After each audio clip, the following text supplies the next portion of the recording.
Good morning, everyone. Welcome to the second day of LCOY Botswana, hosted by Global Shapers, Sustain 267, Botswana Climate Change Network, and Green Habitat. Can we please just allow for 3 more minutes to let everyone into the room, and then we will kick off today's session. In the meantime, I will share a screen on what we can expect.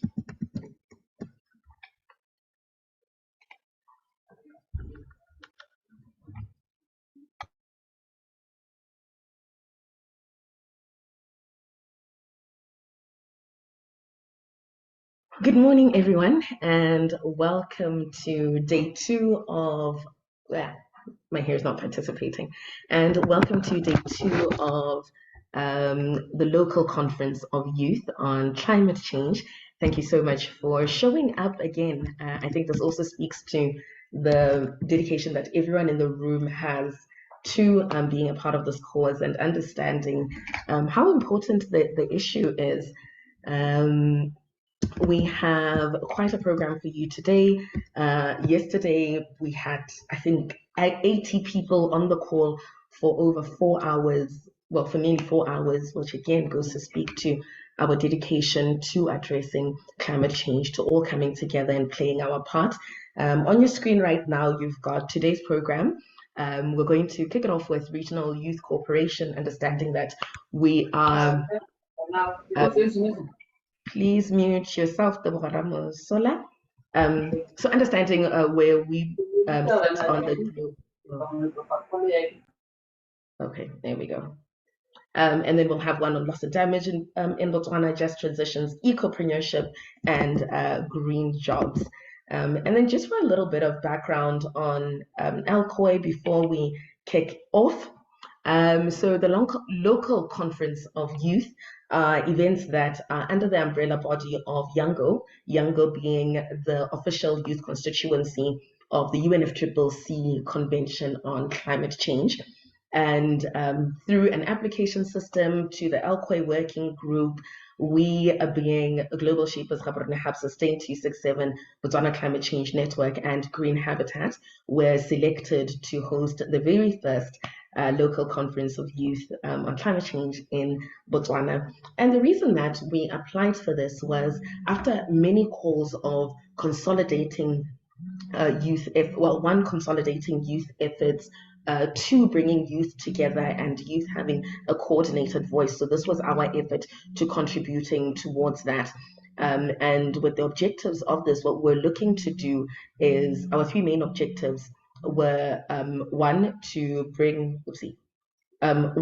promote youth engagement in climate action, try and get more young people in climate action through capacity building, knowledge sharing, and strengthening the youth networks that already exist for collaboration.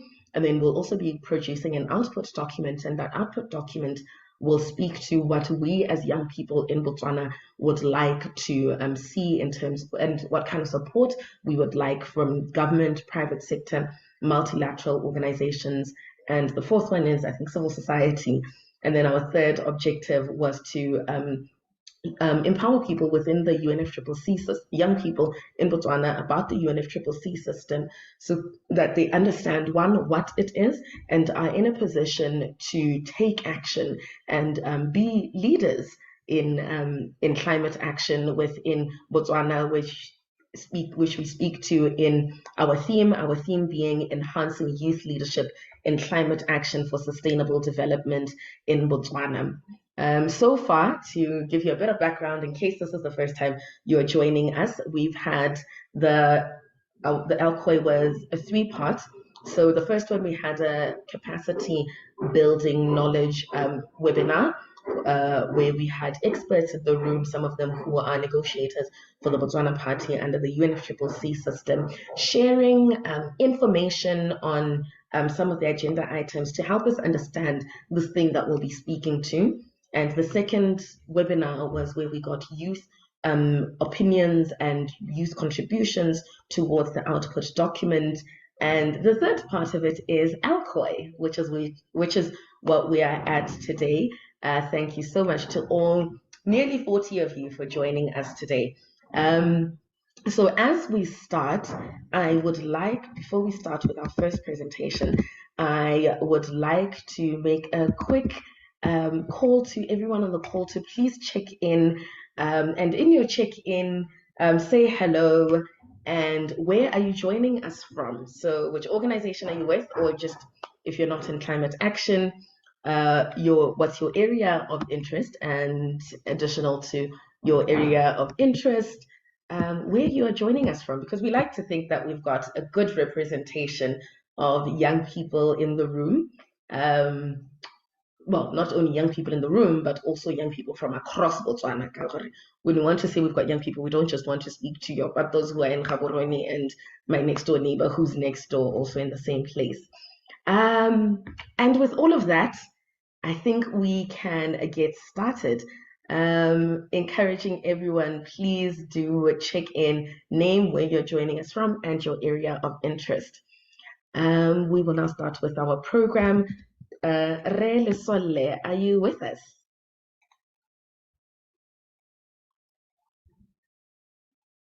Re Lesole? Yes, I'm there, Pato. Very well done. Yesterday I got held up in a couple of other places, but I got a feeling yesterday from some of the people who were attending. So well done. So, and again, I look forward to today. Thank you so much, Relo Sole. Thank you for making time to be with us. And the first presentation for today will be from Re David Lesole, who's a climatologist, and he'll be presenting on regional cooperation, African youth, at the table, speaking to the UNFCCC. Re Lesole is one of our mentors as young people within the space.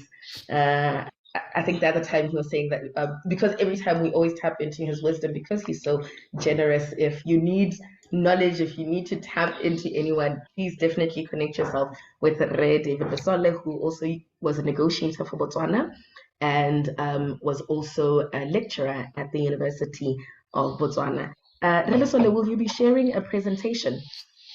Would you like Yeah, to I share have. screen? I just have one slide. Okay, great. So if you allow me, I could share the one slide. Yes, please go ahead and share your slides. Have you given me permission to share screen, or you Yes, will I from have. that side? I Oh, okay. have given you permission. You asked me to talk to African youth at the table and how you can benefit from the climate change negotiations, etc., etc. And I've got just about 5 points in here. One is you are inside. That means you are inside the negotiating rooms. For young people, it can be very boring because it is very straitjacketed. It is the UN system, and there are too many acronyms. It's like alphabet. Remember those alphabet soups where you had A, B, C, and when you're a baby and you had to eat all the A's and then the B's. And you are forced to go into those formalities. So it's very easy to get lost. So that's you, young people. And lots of people ask me, how do you do it? How do you effect your participation? And I say, well, you have to keep asking. You have to keep and engaging the people around you to say. And sometimes even inside your own delegation, there are not very many people who can give you the very best explanations. Go out. Go to the Chinese delegation. Go to the look for people who are like-minded. That is, developing country delegates, etc., etc. But again, remember, when you are inside, the whole world is open to you. So go and ask the people from Germany, from UK. Sit down with them and say, yeah, you know what, I'm a delegate from Botswana. What are the issues? They will give you their perspective. Don't worry about it. At least you've heard the other story. So that's very important. When you are inside, don't be bored. Don't be worried about the acronyms. Don't be worried about the alphabet soups. Don't get lost. That's one. Secondly, young people also have a role to play outside in the advocacy. And this is where it's interesting, it's rebellious, radical, free to express, and full of youth and energy. And remember, this is where the media is as well. You find all the cameras out there. So this is the time to shine and show that you're attending a conference of the parties in the particular location. So yeah, the outside, I found very young people like it outside. But the problem is with outside is sometimes you're running somebody else's battle. You're being used by some sponsor, someone put out a lot of money and decided, I'm going to get lots of youth from anywhere. And then they gang up and the University of Nairobi students, they sponsor them. And then you like it so much, it makes sense about what they're saying, but you haven't given it careful thought. I'll give you one example. In Copenhagen, the outside, there were very many young people. They had T-shirts to give out. They had sandwiches to give out. And these were non-beef vegetarian sandwiches. Now, the message was, stop eating beef. Now, of course, remember, you're a Botswana, you're an African, your parents, your livelihoods are based or hinged onto the cow and the livestock.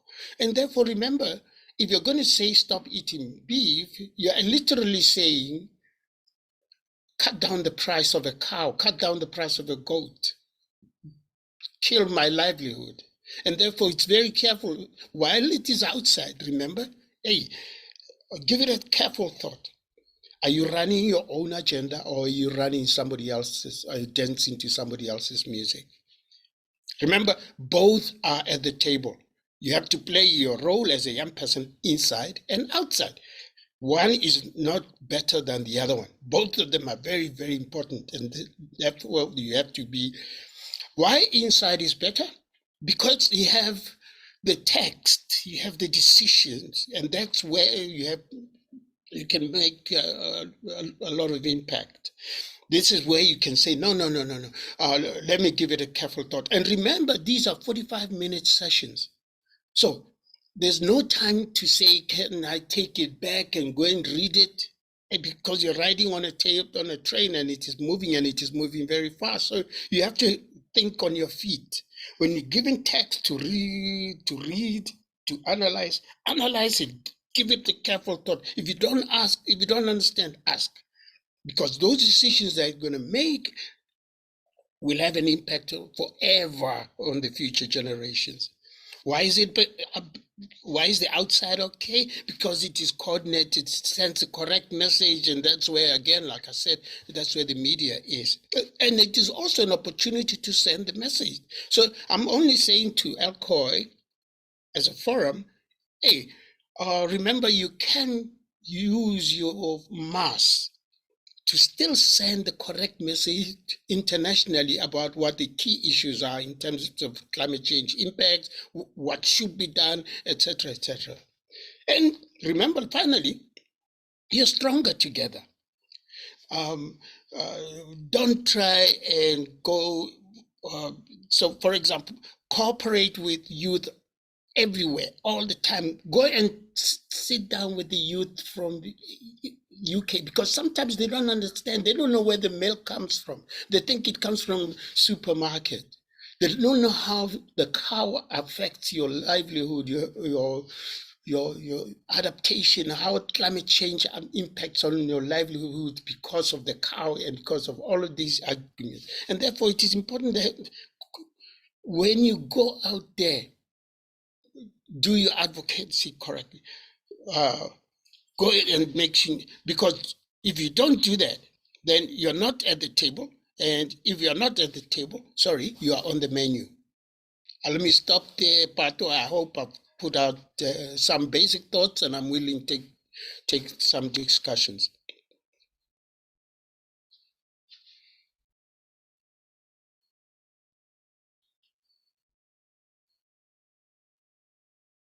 Pato, it's over to you. Hi, sorry, Relusole, my network was acting up a little bit. I'm just going to put up your banner. My network was acting up a little bit, but thank you for that presentation. I think it's what I found particularly strong, which you've always told us, is that you need to be sure that you know your mandate, which is also why we wanted to invite you to help us appreciate. Okay, great. We wanted to invite you to help us appreciate the context of as we enter this space. We're starting to get into the space of LCOY's anything to go by, and as young people, what do we need to be aware of? But the other thing that I wanted to speak to is you've worked within government, and there's a bit of frustration around trying to engage government. Sometimes they're not always the easiest people to work with. And if we're talking UNFCCC, Renasola, are you sharing your screen? Yeah, I think so. Oh, it says end of slideshow. I think you may need to go back one. Okay, I'll do So that. when when we talk about engaging, if we're talking about UNFCCC, it's a multilateral space, so governments to governments, and some of us, it's not an easy space to get into. What would you recommend for young people as an avenue to begin to engage with government as a way to start working towards being a part of the UNFCCC negotiations and process? Well, remember, uh, I worked for government, like you said, and one of the things that we're really worried about, governments are really worried about, is that here we're talking, each of our government is talking about the policies. This is, for example, let me give you an example. Tourism. Tourism, you'll find under climate change, a lot of Europeans, a lot of other countries, developed countries, are arguing that their citizens should not come to Botswana because Botswana is far, because they're going to have a carbon footprint that is big to go to for tourism in Botswana. Now, that message, although it might sound like it's making sense to say minimize your carbon footprint,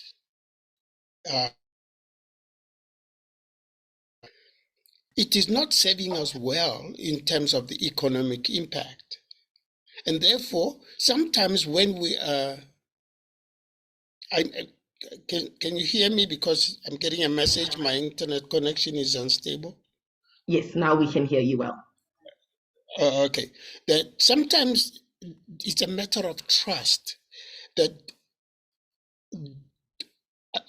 can we trust our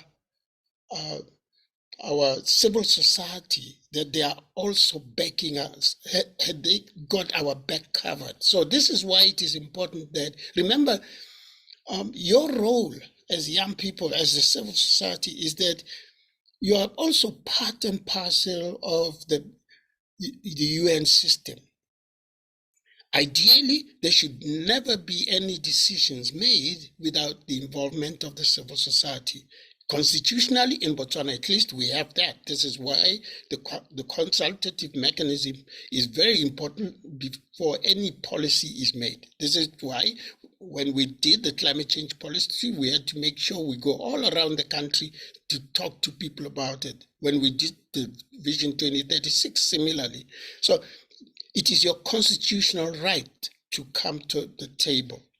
But what you should do when you come to the table is if you don't agree with people, if you don't agree with the permanent secretary or the minister, don't make it public. Talk to them. Your role is to make sure that they can trust you. It is only when they can trust you that they can bring you all as part of the delegation, as part of the a point of inflection to say, well, what do you think? They'll engage you. They'll engage you. I trust that. But that trust has to be broken down into some sort of practice. So go out there, show them that you are part and parcel. You are fighting the same battle with them. We can argue when we are here at home, but when we get to the UN, we should be one person. That's what I'm trying to say. So we should show a united front and be diplomatic, something that as young people we sometimes struggle a little bit with, but also because some of the frustrations. Please share your comments and questions in the chat. We've got a comment here from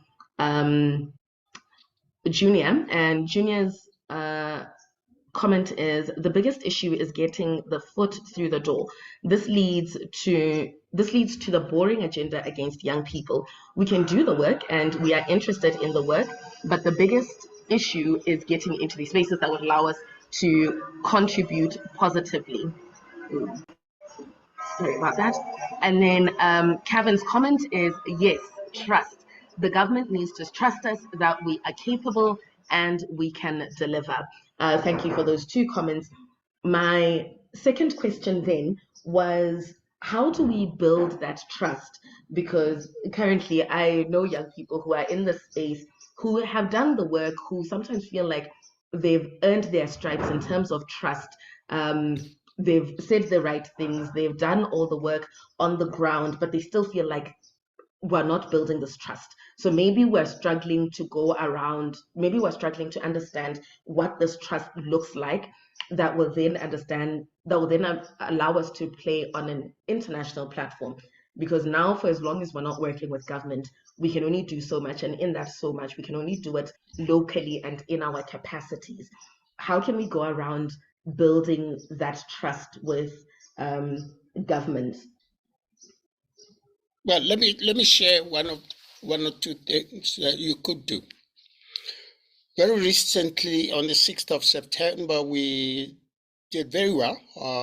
I was coordinating the writing of the Nairobi Declaration of Heads of States on climate change. So there's a lot of things in there. So take a statement like that one and find out just even one or two of those critical statements. Say, for example, the issue of financing. So maybe perhaps the next LCOY, the next area of action as you go into COP28 is to try and drum up right here in Botswana that same message that your Honorable Phil Beckering is trying to express to the rest of the world. That is to say, well, we need resources. We are having the impacts of climate change already. So imagine, therefore, you have climate change is hurting us. And go out there and ask the old people to give examples of how climate change and climate variability is impacting on them. And you find wonderful examples that the people in New York don't know about. Use that to carry your core message to show the partnership that you have with government. And then you can go to the minister and say, hey, can we be friends? And I'm sure she will say, wow, I love it. At least now we are partners. Because in most cases, remember, locally, of course, we can be differing on projects, on the impact of the road construction, etc., with the civil society, with the human rights issues, etc. But when we go out internationally, it is important that all of us as civil society, as the advocacy groups, that we are seen to be part of the united Botswana. Thanks for that, So aligning with the government message, instead of looking at where we differ, looking at where we have overlaps and using our voice to carry the common message. We've got a hand up from Re Douglas Machacha, who is also a negotiator for the Botswana Party. Re Machacha, please go ahead. Good morning, David. it's a long time. I think you are doing a very good work in terms of mentoring the youth. Yes, I think I've been listening to you tentatively, and the issue of being at the table is very, very important. But I think, like you said, I think it's always, most cases, more challenging, especially if it's the first time. Having said that, though, I think I'm one of those people that started negotiating without having attended any negotiation course. So it can be daunting. But I think what I can say is that people should not despair. The key issue, the way I've tackled up to now, is that there's a lot of literature which people can read. The UNFCCC is well resourced in terms of literature. Beginning 1992, I think, David, you are aware of that. Beginning 1992 to today. So if you want to be at the table in a well-informed position and understanding government policies, because I think as we are negotiating, be it an NGO or government, like you said, David, I think we go there as Botswana and talk on behalf of Botswana. So the best bet is that we can thresh out our differences here as we are gathered today. But I think as we leave, go to the UNFCCC meetings, we should go there as a unit. I think that different fora where we civil society can meet government. I think of late, government has come up with what they call PITSO. And PITSO gatherings allow everybody to go and participate. Obviously, it cannot be the whole Botswana, but there is representation, including civil society organizations. So that is where, in my view, youth have the opportunity to go and express their own concerns and let them be heard. Thank you. Thank you for now, but Thank you, Ramachasha, and thank you for giving us very practical examples of where we can go to start making these inroads. And I think, again, it's a thing of a united front. As we start to wrap up the session, Re Lesole, I'd just like to hand it back over to you and your closing words on to Young Botswana, on their participation nationally and regionally and even globally. Re Lesole? My part, in short, would be Patoe and LCOY-23, Botswana 2023, is that the issues of climate change and climate change impact, while I do appreciate Ramachacha's comment, unfortunately, we don't understand them. So the impacts of climate change, we're still grappling with. We still don't understand what the impact going to be on health, on wildlife, on settlements, etc. But what I can tell you is that this year alone, we've had 9 major floods. Popo, touch on wood, the climate forecast and outlooks are showing that we're going to have a super wet season in Africa and Southern Africa in particular. Now, are we prepared? Are we going to wait for the disasters to happen? So I think don't imagine that you're going to find a lot of information out there, because most of the literature is about impact on the developed country, because they did the assessments, they did the studies. Let's sit down and talk to each other and look at yourself, look at your grandmother, look at your community people, and that's where you'll find the impacts of climate variability and climate change. And these are the things that we should express. And let's go and tell the world how unfair they are and their argument about coping with climate change. Thank you.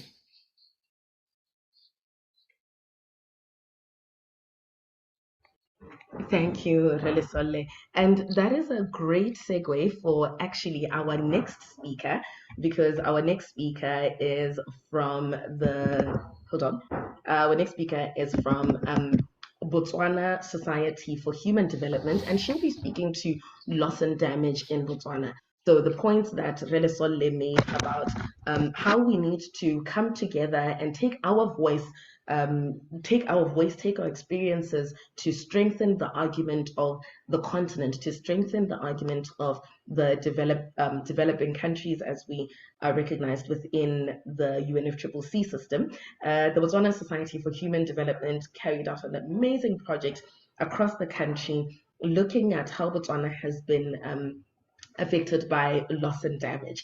I will now hand over to Me Lesego Ellen Mangwegape, and she will be speaking to us about loss and damage in Botswana. Lesego, are you with us? Good morning. Yes, I am. Please go ahead. All right. I'd like to share my screen. Okay. Please enable that for me. Let's do that for you. But in the meantime, I'd like to just say hello to everybody. My name is Mangwegape, as the presenter just said. And I am the Loss and Damage Project Lead for Botswana Society for Human Development. And this is an NGO comprising of 6 ladies who just decided, you know what, we need to make a change, or we need to speak. Let us do that. So let me see if this is okay, so that we can share. Okay, I'm experiencing challenges. I don't know what, so let me just move.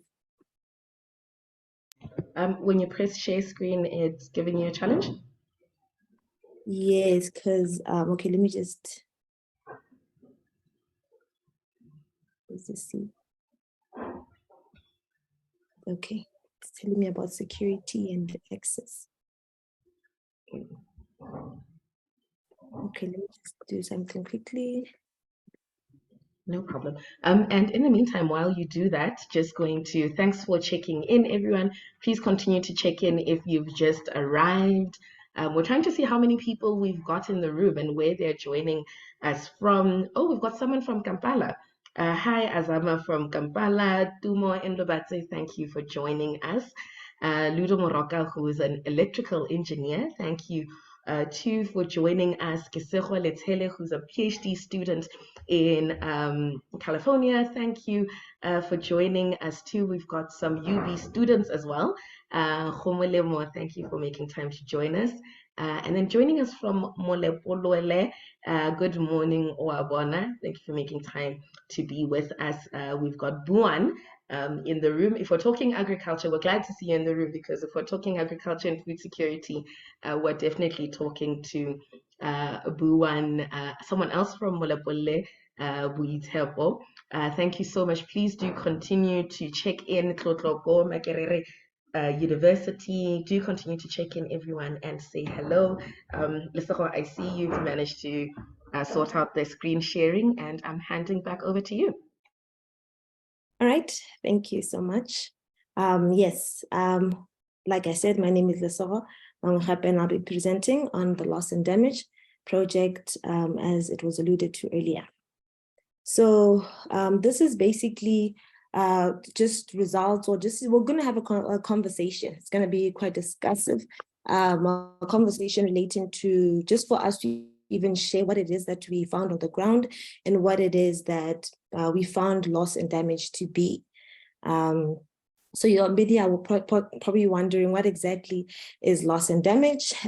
So this is just, in general, it's a term that refers to the consequences of climate change that go beyond what people can adapt to. Or when options exist, but a community doesn't even have resources to access or to utilize them, because you'll find that there is so much that really happens, or the community, there's so much impact that is actually the case in communities, and communities don't even have the the means to adapt to all of these negative impacts.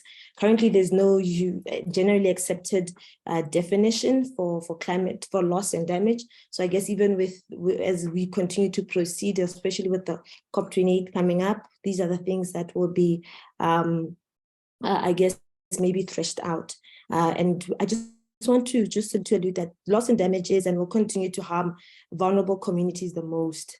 Which is very, very important for us to stand up and address this issue, because now it's becoming a matter of climate justice.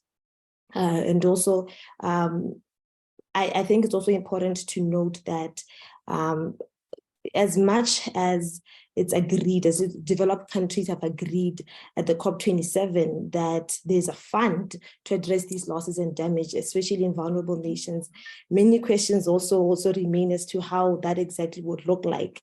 So it's very also important to say just communities are really, really getting the end of the stick because it's very difficult for them. All right, in terms of the losses, basically the loss as well as the damage, this is what we're looking at in terms of economic losses. We're looking at agricultural production, we're looking at tourism, we're looking at property, infrastructure, that is roads, etc. I remember one time, I think it was 2021, we had gone to a wedding at Chadiba, that side, and it was raining heavily and there were floods then.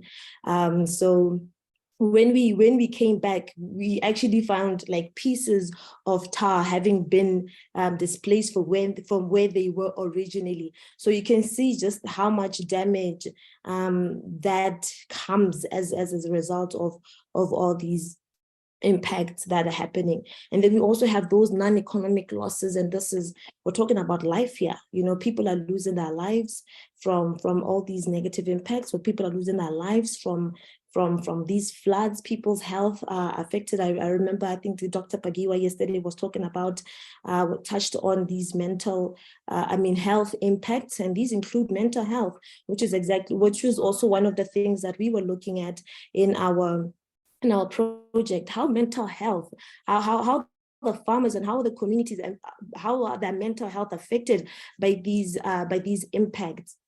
You'll realize that mental health is a topic that is not really explored, especially with regards to climate change.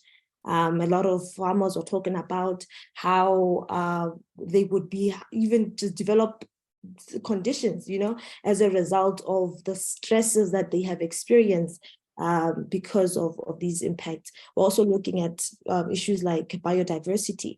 With these wildfires, they are just consuming the bushes and the fields, and you realize that there are some species, be it plants or insects, that might actually never be replaced, and as a result of all these impacts. So as much as economic refers to those goods and services which would be traded, and non-economic refers to those which aren't, it's very important to note that non-economic losses can be actually the most devastating, because, imagine just the loss of family members. And we also have to look at, so one of the other issues that we found to be the case in Zoroga, when it was flooded, schools were closed. And those are learning days that, well, the students as well as the teachers, they will never get back. So it's very harder to quantify and monetize non-economic losses, but they have very severe and detrimental effects on communities' well-being. Yes, so in terms of, in terms of the impact in Botswana, just like I've been touching on, Botswana does not rank among those which have the most affected, but this country has incurred some losses and damages as a result of these floods and Dineo, like we have already. We know Dineo to be the case, and the droughts as well. So over the years, just like Ralisole has mentioned, there have been drought years that we have been experiencing in the country. And these are issues that we really need to address. Okay. All right, another issue is that wildfires have been a regular occurrence around the country, and this includes the Okavango Delta communities. And you can also see just in this picture that I got from Botswana Safari Tours, that these are zebras. It's quite blurry, but these are zebras. Imagine just even the animals, how they are affected in all of this. And I mean, tourism is one of those sectors that contribute to our GDP. So imagine just how this also just not only impacts those particular communities, but the country at large. So you find that these fires result in loss of homes, loss of livestock and crops, just to name a few. And according to the University of Notre Dame, we rank 89 out of 192 in terms of Global Adaptation Initiative Country Index. Okay, so just to touch on our project, what we did was we identified 3 particular places. This was Molepulule, this was Zoroga in Gweta, as well as Mau. We had identified farmers in Molepulule and the community of Zoroga, as well as tourism operators in Mau. Please let me just note that this list does not represent the group of people who have only experienced loss and damage. However, due to our resource constraints, we managed to just address these particular groups, and we thought we could touch on different areas because of their diversity as well. So this project was very, very interesting. It was very, very interesting because, and also disheartening because of like hearing from the people what really they had to grapple with. And obviously this is not a complete picture, but it is just a start. And to be very frank and honest, we even through this project, we realized that climate, like loss and damage awareness is very low. So there is so much work that needs to be done. And this is a call to action to all of us. Okay. So yes, in our workshop, so we held 3 workshops in the areas that I had previously mentioned. So our objectives were first to, one, to equip the participants with first aid skills. As you can see in the picture, we had a company come in and administer first aid skills so that at least they know how to respond in certain situations, and to share adaptation and mitigation measures, or so to say strategies, because we had different experts coming in and talking on various topics, and just sensitizing the community on what exactly or they could be doing, or what things they could be exploring. But it wasn't like one directional conversation. It was very interactive because the communities as well had solutions of their own, because I think that's something that we tend to overlook, or tend to not really be keen on having that bottom-up approach, because that way then it's better, like the solutions are better, or the discussion becomes rich because it is filled with experiences of those communities, which is basically on the ground. And like I said earlier, okay, also to sensitize, to help citizens determine their role play in the climate fight, because many times we find that we take a step back and we look at government, say government do this, government that, but like very few times do people look at themselves and say, what can I do in this particular fight, or what it is that, what is my contribution? And also just for them to internalize it, to actually see that this is very personal, you know what I mean? So for a farmer has moraka o kana le saka le leng gore le tsilebe le a flood, this is something saying what is personal to them. So it's an issue of saying, okay, what is it that I can do? Or maybe like I was saying, there's a example, in terms of the infrastructure, what could be done when the floods come in and the schools still need to be in operation. Another thing was for us to sensitize the nation, at least those particular communities that we had selected on loss and damage issues, because like I said, there's so much work that needs to be done. Some people don't even understand what this means or what, oh, so this is loss and damage. You find different people saying such things. So we also had a privilege to create a network with the various people, the various speakers and the various organizations that we partnered with to at least start the conversation, to say, okay, this is what we're doing. Yesterday, I heard various talks about how we ought not to be working in silos. I'd like to think that, we begin somewhere. I'm not to say that we have gotten a network of everybody that we need, but it's a good thing that we have begun doing something somewhere, and we begin to work with other NGOs or state players like yourselves, and even the more like we're doing now. And I believe that even from this, we continue to network and definitely come up with comprehensive solutions.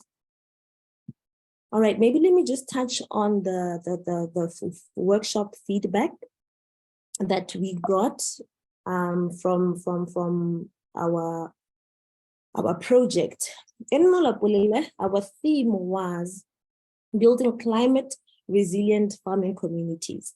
So we went there and we were speaking, we had gotten a lot of farmers in one particular place where we had this workshop. It was very, very interesting. And drought was the main topic of the day, as a slow onset of climate change. Various conversations were heard, and obviously there were issues of, okay, what can the government do? But there were also reflective conversations about how farmers, what they also need to do in order for them to be more climate resilient. So some of the recommendations are that financing options for farmers should be more accessible, as well as the development of insurance schemes for farmers to protect themselves against climate change. There was also an issue of coming up with climate smart agriculture techniques, going back to our indigenous solutions or indigenous knowledge, because you will find that a lot of things were done back there by our forefathers, which are actually strategies to deal with this climate change. And many times you don't even know why they were being done. But when you look back in hindsight, you realize that, these people really had a vision of what exactly needs to be done, and how can communities really stand up and fight for themselves.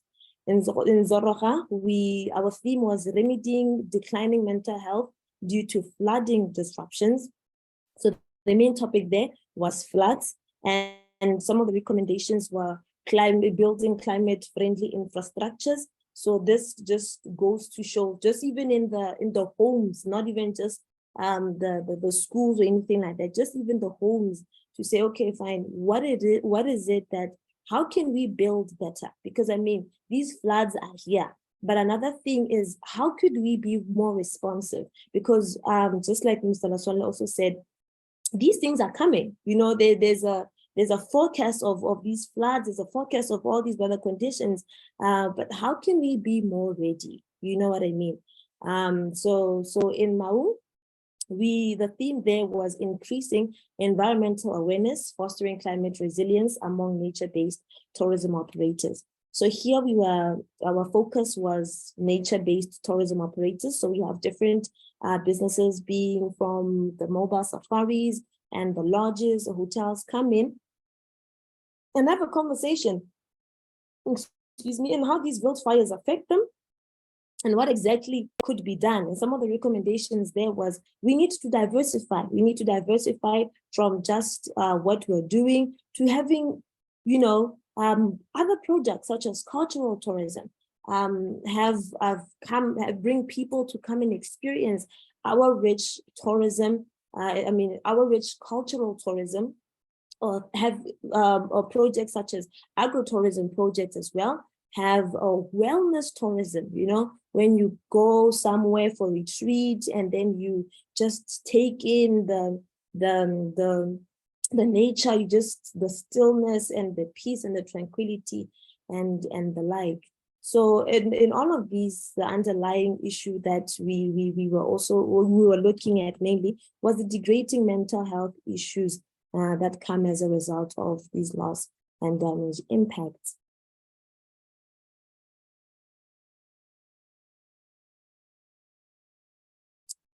So in terms of the adaptation and the mitigation strategies that were shared from these workshops, this includes community engagement. It was highlighted that,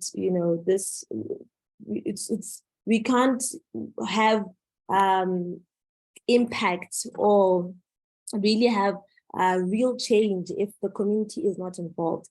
We really can't have solutions imposed upon the community. It needs to be interactive, it needs to be engaging. And this is also having our research, having the academics come to the party, governments come to the party, civil society come to the party, as well as the communities come to the party, and really, really come up with solutions that are for the communities. But we can't do that if we don't hear what it is that they're saying and what it is that they're proposing as well. So another thing was enhanced emergency preparedness and response, like I had alluded to earlier, that we really need to stop being reactive. We need to be proactive as a nation. Another thing was sustainable resource management. This speaks to issues like ecological monitoring. We spoke of biodiversity loss. How would we know what species are being lost from these if we don't monitor them? We're looking at climate change education. This speaks to, the curriculum as a whole, from even just from young, like from primary, and not even just in terms of school like that, but having our fathers, our uncles, our grandmothers, having understanding what climate change in their understanding. You know what I mean? So, because sometimes we, like I just alluded to, we tend to just look at the curriculum and the education from that standpoint, but we also need to have that adult lifelong conversation or education on which affects the community at large. And we need to also talk about climate change smart techniques, like I had alluded to earlier, which need to be such as maybe zero to low tillage and multi-cropping, like we tend to talk about, and because it has benefits such as reducing soil erosion and the like.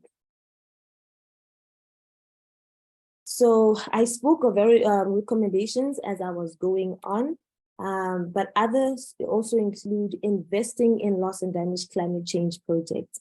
I understand that this might not be available. In terms of funding might not be available here, but let's speak to international donors. For example, we got our donation from external international donors for us to do these particular projects. So let us not be limited just to seeking funding here, because there's a lot of work that really needs to be done, because a lot of times we really don't take it down to the community, down to our grandmothers, who are really, really the ones who are suffering this even the more, not that we are, but even the more. We need to talk about these renewable energy initiatives. I understand that this was touched on yesterday, but also have reforestation programs.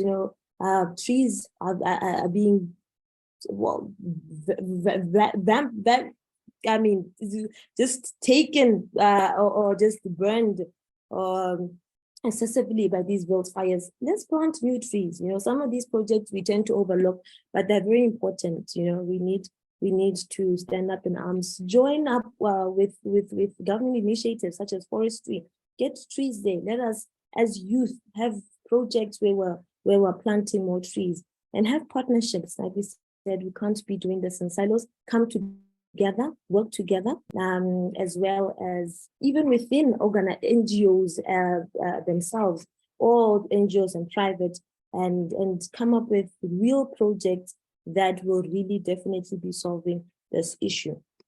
All right, so yes, I'm representing the BSHD, like I said, and this is where our website where we could be found. Thank you so much for your time.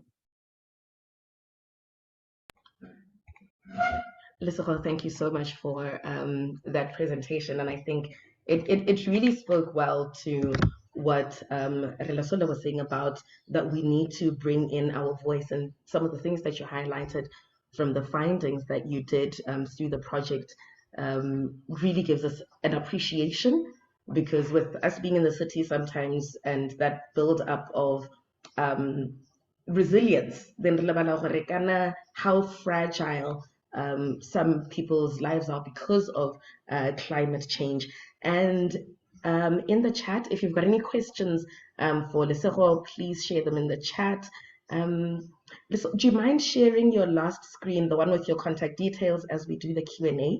It'll be a quick one because we're slightly behind time, but we've got a comment from Junior. Fantastic presentation. This is the kind of work I'd love to take part in. This is the most crucial aspect of attacking climate change, sustainable development in a country like ours. Would raise eyebrows around the world and get us more funding, definitely. A call from Matla Morokoto for your contact details. And then Relesolo's comment is, hi Lesego, you guys are doing a sterling job. Wonderful to hear. Also, please engage and promote citizen science, where you encourage data and information sharing on indicators of change. For example, reports and social media snaps on outbreaks of flies, insects, and the like. Hail, especially flash floods resulting from excessive heat rain on short duration. I'm sure you can get resources to document these and share. The problem with hard work and brilliant work is that the reward for it is more hard work and being expected to do more brilliant work. None of them were questions, but my question for you then would be, if you could ask the young people, the nearly 70 young people on the call right now, for an area to concentrate on, appreciating what you found out during your research as we look to advance or advocate for sustainable development in Botswana in light of what we're going through in terms of loss and damage, what would your call to action be for them? That's a hard one. That's a hard one. But I think because there's so much, that's a hard one. But I think at this point, we need to create awareness. We need to create awareness because I feel like that is really, really, like I said, a lot of people don't know. Let us first educate people. Let us first tell them, you know what, this is happening. This is what this is. So in terms of a particular area, I maybe I wouldn't be able to say, okay, let's focus on floods, let's focus on drought, let's focus on this, because it's happening everywhere at the same time, in different ways. So like I said, start where you are with what you have. If you can plant trees, start there. As a youth, come together. Let us have this conversation, because I actually think, let us actually begin the conversation. Let us continue the conversation, because that this conversation isn't being had.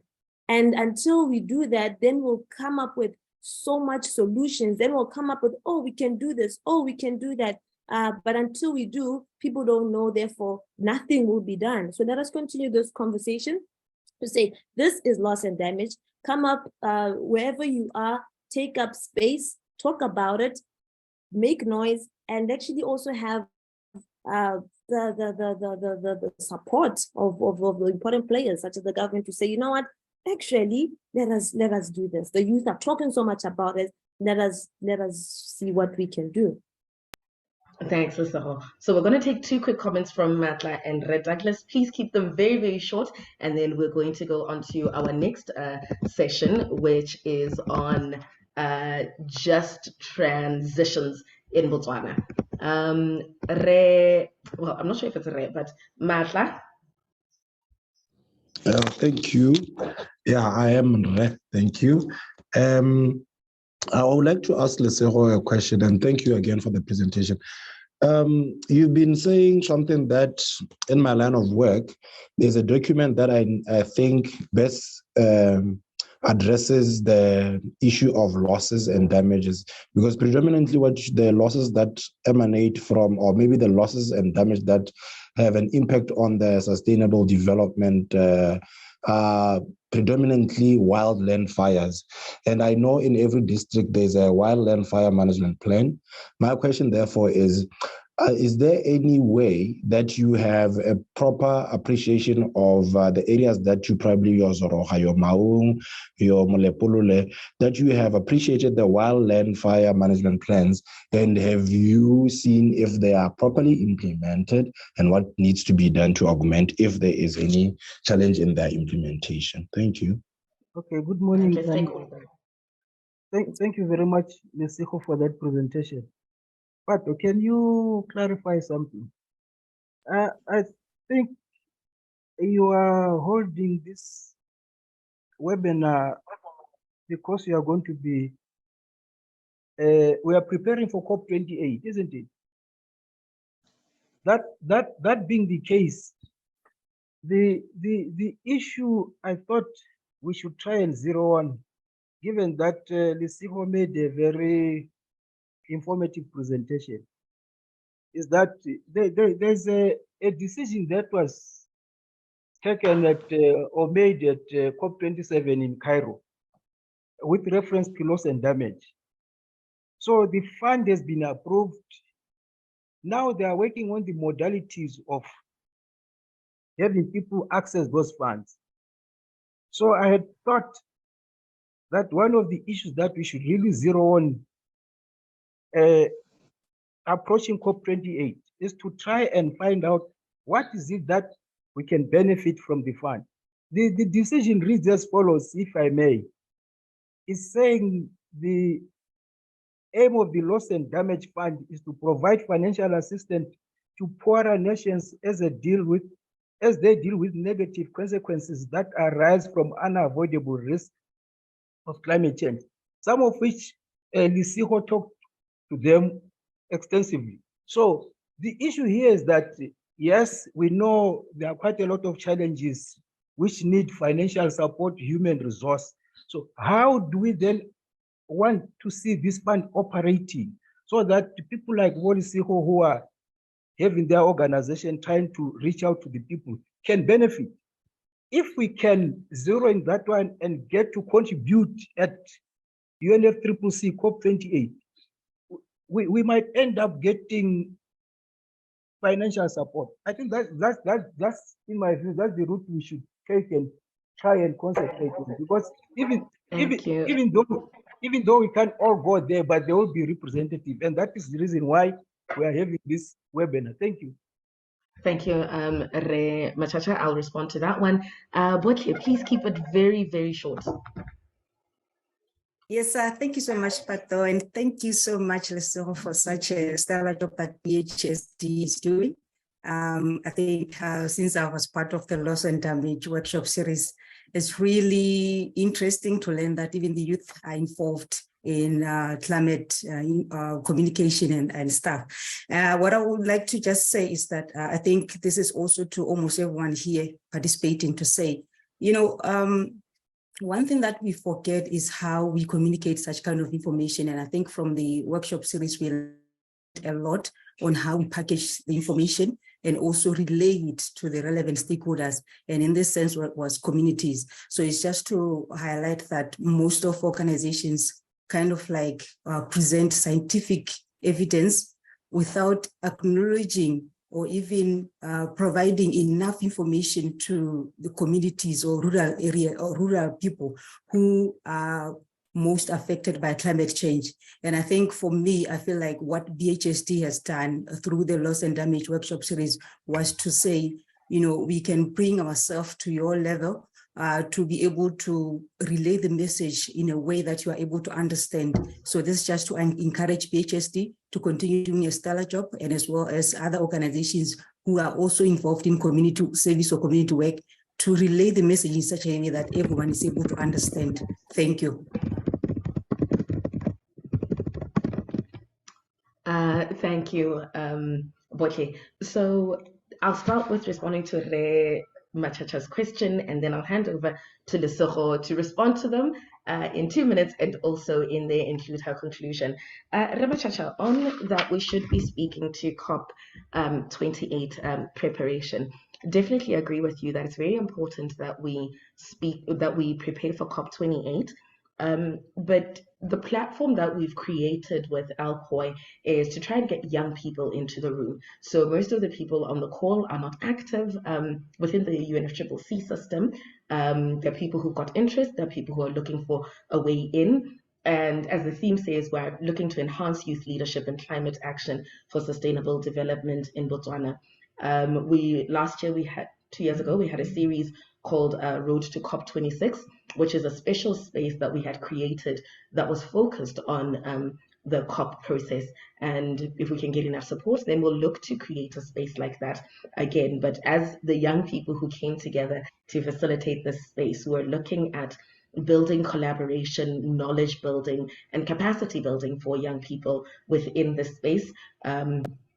Acknowledging the importance of the loss and damage finance facility. As you know, I'm the junior negotiator for it for the country. But it's again meeting people where they are and making sure that we're having a conversation that is fitting for all the demographics that are in the room, and appreciating the work that they're doing. But thank you so much for your contribution, Ramachacha. Lesego, over to you. And then in a short while, we'll get onto the just transitions presentation. Lesego? All right, thank you so much for the lovely comments and the question, Ramata. The document, the wildfire management plan, no, we weren't acquainted with it, but the only one that we came across was the NATA one. But definitely I'll like you to get hold with you so that we get hold of you so that you can avail this, so that we are able to, especially with the next project, be acquainted with it and have that information on the ground. However, I think from the NATA one that I mentioned, one point that we found was the emergency medical support being an issue. I mean, with government, there's always an issue with resources. So I think that this is where we could step in as the civil society and find out to say, okay, how do we augment government's effort, especially with regards to what it is that we intended to do, and so that we can have these solutions come to pass and have these communities benefiting the most. So I'd like to definitely get in touch with you for that particular document. And I'd love to believe that it is excellent. I think in terms of my closing, so this means that we need to stand up. And as the youth, we need to understand what even the money that is coming in financing is money that will be paid by these generations and future generations to come. So that means we need to come to the party. We need to come to places of influence and have these conversations where we're saying, you know what, leaders, this is where we need to go, or this is our viewpoint as the youth, and this is how we're coming to the fight for this particular thing. So thank you so much. Appreciate it. Thank you. Thank you so much, Lesego, for your presentation. It went over because people were so involved, and it went over because it was so important and people got quite involved. We are now going to go on to our next presentation, which is just transitions in Botswana. If you attended yesterday, you know that we did touch on just transitions on the presentation by Claude, because we're an extractives based economy, but we do need to look at alternatives. And that presentation will be by Monkgori Otlhagile. She's an energy data practitioner and a researcher, and she has also written a journal article on the evolving just transition definitions, context, and practical insights for Africa, making her the perfect person to speak to this. Monkgori, are you with us? Yes, I'm here. Can you hear me? Yes, we can. Handing over to you. As Monkgori presents, please feel free to share your questions and your comments and questions in the chat. Monkgori? Okay. Yes. Hello and good morning to everyone. Let me actually make sure I can share my screen. And maybe just for the sake of now, let me just stop my video. So can you just let me know when everyone can see it? We can see it. Can everyone see it now? Yep, and it's full screen. Perfect. Okay. Please go ahead. Okay. So yeah, thank you for everyone who's managed to come out this morning. And of course, thank you for showing up for the climate in your own way. As Pato said, my name is Monkgori Otlhagile Gordon, but everyone, including my parents, calls me MK. And I'm an energy data practitioner, writer, and researcher.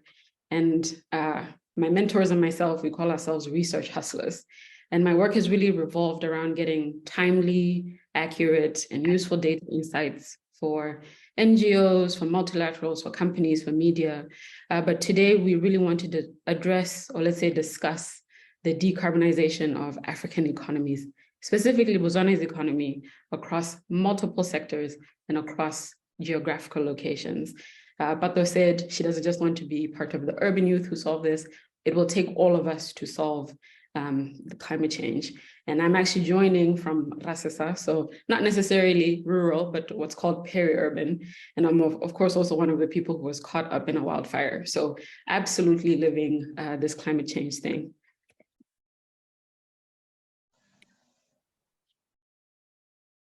So before I begin, I just want to remind you that the just transition, it's a really broad framework, right? But it's something that can help us organize, connect, encourage, and also it's going to get our feet into the door, or rather get ourselves into the doors. Some of these funding agencies, or some of these research institutions, because we'll be able to speak the language, right? So from yesterday's presentation, we saw that climate change work or climate action can spread so many different planes. It can include energy access, it can include sustainable development and resource extraction, it includes addressing the built environment. And really, if we're trying to address these issues one at a time, as the young people just say, the math will simply not math. So let's actually start with what just transition is at the conceptual level, right? But then we're just going to get into a little bit more, some helpful examples or some opportunities for young people that will show us what it may look like for us with the reality of living in Botswana. So what is the just transition and why should young people care about it? Like I said, it is really just about getting us all on the same page, making sure that we have a clear understanding of what it means, how we can use it, how we can all engage ourselves in it. And I've just shown you a few different definitions of the just transition. This is across multilaterals. This is from, of course, myself as a researcher, but also from civil society. And what I really want you to understand is that the definitions will show up differently for academics, for civil society, for NGOs, and for so many different stakeholders. But what we're really trying to do at the end of the day, and the definition that we'll use for today, is that we're trying to make sure that the just transition is the equitable decarbonization and greening of our economy that leaves no Botswana behind. I think we really need to concentrate on the part about leaving no Botswana behind, ourselves included, young people included. So of course, we're just going to use this one for brevity, But remember that for Botswana, we really need to prioritize, for example, sustainable extraction, diversifying our economic portfolio, prioritizing energy access, strengthening institutions, governance structures. We're going to have new industries pop up because of this transition, and we have to make sure that we have appropriately skilled workers to make sure that those industries actually flourish as we diversify our portfolio. So yes, there are things that are very particular to Botswana, right? But at the heart of it, we're trying to make sure that we decarbonize, yes, but we make sure that we don't leave anyone behind. But I think sometimes this is still a little bit too theoretical, right? So let's break it down even further. I think we're all a little bit more comfortable or maybe familiar with the just energy transition, but I want to add to our dictionaries, to our lexicons, to our thinking, we should also be thinking about the just rural transition, right? The just urban transition, what the transition will look like for Pato sitting in the city versus some youth who are sitting in different parts of this country will not look the same. The just circular transition. Now, of course, I'm going to break down some of these things, but just remembering that this is a way for us to break down what the just transition is, and it makes it easier for us to see where we can include ourselves in. So first and foremost, of course, is the just energy transition. This is the one that I think people are very, very comfortable with because it is probably one of the most important for the sake of decarbonization or removing carbon from our economy. And the just energy transition is really about transforming ourselves towards a sustainable, low carbon, but also equitable energy system. This includes for us in Botswana specifically making sure that everyone has access to electricity. Let it be reliable, let it be affordable, right? I think a number of us have struggled with connectivity in the last few days. And for me, it was I did not have access to electricity for the past few days. So again, imagine kind of the knock-on effects of not having electricity towards my production, say maybe a hospital near me, a school near me. So it is really important for us in Botswana that this transition includes also making sure that we have reliable, universal, and affordable energy access. Then we have the rural just transition. And of course, this is something that Lesotho just talked about making sure that we include people in rural villages in Botswana as part of the transition. If you have ever stayed in a rural area or village in Botswana for an extended period of time, you'll see that the economies are not as resilient as they need to be, right? So part of that work is engaging farmers, engaging people who are stewards of our lands, and making sure that there's economic compensation for that. Now, I don't want to get into some of the murkier waters around carbon credits or the carbon market, but I think considering how much land Botswana protect, I think we do need to think about how do we make sure that we're rewarded for that in some way. In particular, I think this also includes putting rural and indigenous communities at the center of that work, right? Of producing the food, of deciding or how the land is going to be, so engaging them in that work. The just urban transition really puts the urban population and its workforce into this. So this is a picture of Airport Junction, which I think last year put all these solar panels on their roof. So this is something that I think was spoken about yesterday. Metebo Mudisarape was talking about how we can retrofit or build better buildings, right? So this is a huge part of this, which is making sure that our urban population in Botswana is also well taken care of and lives in places that are good for them in terms of having low carbon goods, buildings, transportation. And as someone who I do not enjoy driving or being in cars, I really pray for some sort of light rail, some sort of train system in Botswana at some point in my lifetime, just so that we have access to reliable, quick, and efficient transportation modes, different ones from what we already have. Because at this point, a lot of us have to have a car to travel in Botswana, correct? So I think offering these different transportation modes for those who cannot afford them, cannot use cars, or some of us who don't want cars. And it's again, trying to make sure that we're not leaving anyone behind. And then lastly, it's about the just circular economy transition. Now, this really focuses, of course, on sustainable resource extraction. This is something that Claude must have spoken about yesterday morning. So when we are talking about solar panels, or we're talking about living in this 21st century where phones are going to be incredibly important, a part of that is making sure that we have access to some really rare minerals like copper, silicone, cobalt, and so forth. But we have to make sure that we are extracting those things in a sustainable way. Another part, of course, is waste management. I think we have a few waste management experts in the room. So what can we be doing to make sure that along these new supply chains that we'll need for low carbon production, that we're recycling across all of those different production stages? And in particular, of course, I think we all know that this is going to include mining, textiles, and of course, these digital industries that I've talked about. If you've heard anything about fast fashion, then you can imagine the resources that are required to make, ship, and distribute around the world.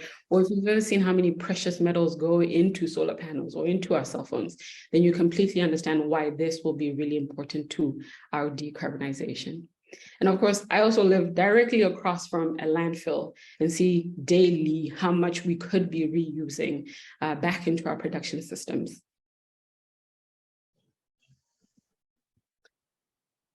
Okay, so just really quickly, I want to run through a quick scenario so that we can all kind of really solidify what it means to have these different streams of the just transition. So we're going to go back onto those streams again, and let's think about how big of a part solar is going to play in the transition in Botswana. So how can we do this in a way that is holistic and leaves no one behind? So yesterday, the statistic that was thrown about was that Botswana is one of the most, or is the most coal-dependent country in the world. Simply put, 99.8% of our electricity is generated from coal-fired plants. That's really because we only have one big source of generation in Murukule, and then the rest of it is imports from South Africa, Zambia, Zimbabwe, which also use coal as well. So again, let's go back and let's think about the principles of a just energy transition. The thing everyone always brings up is affordability, right?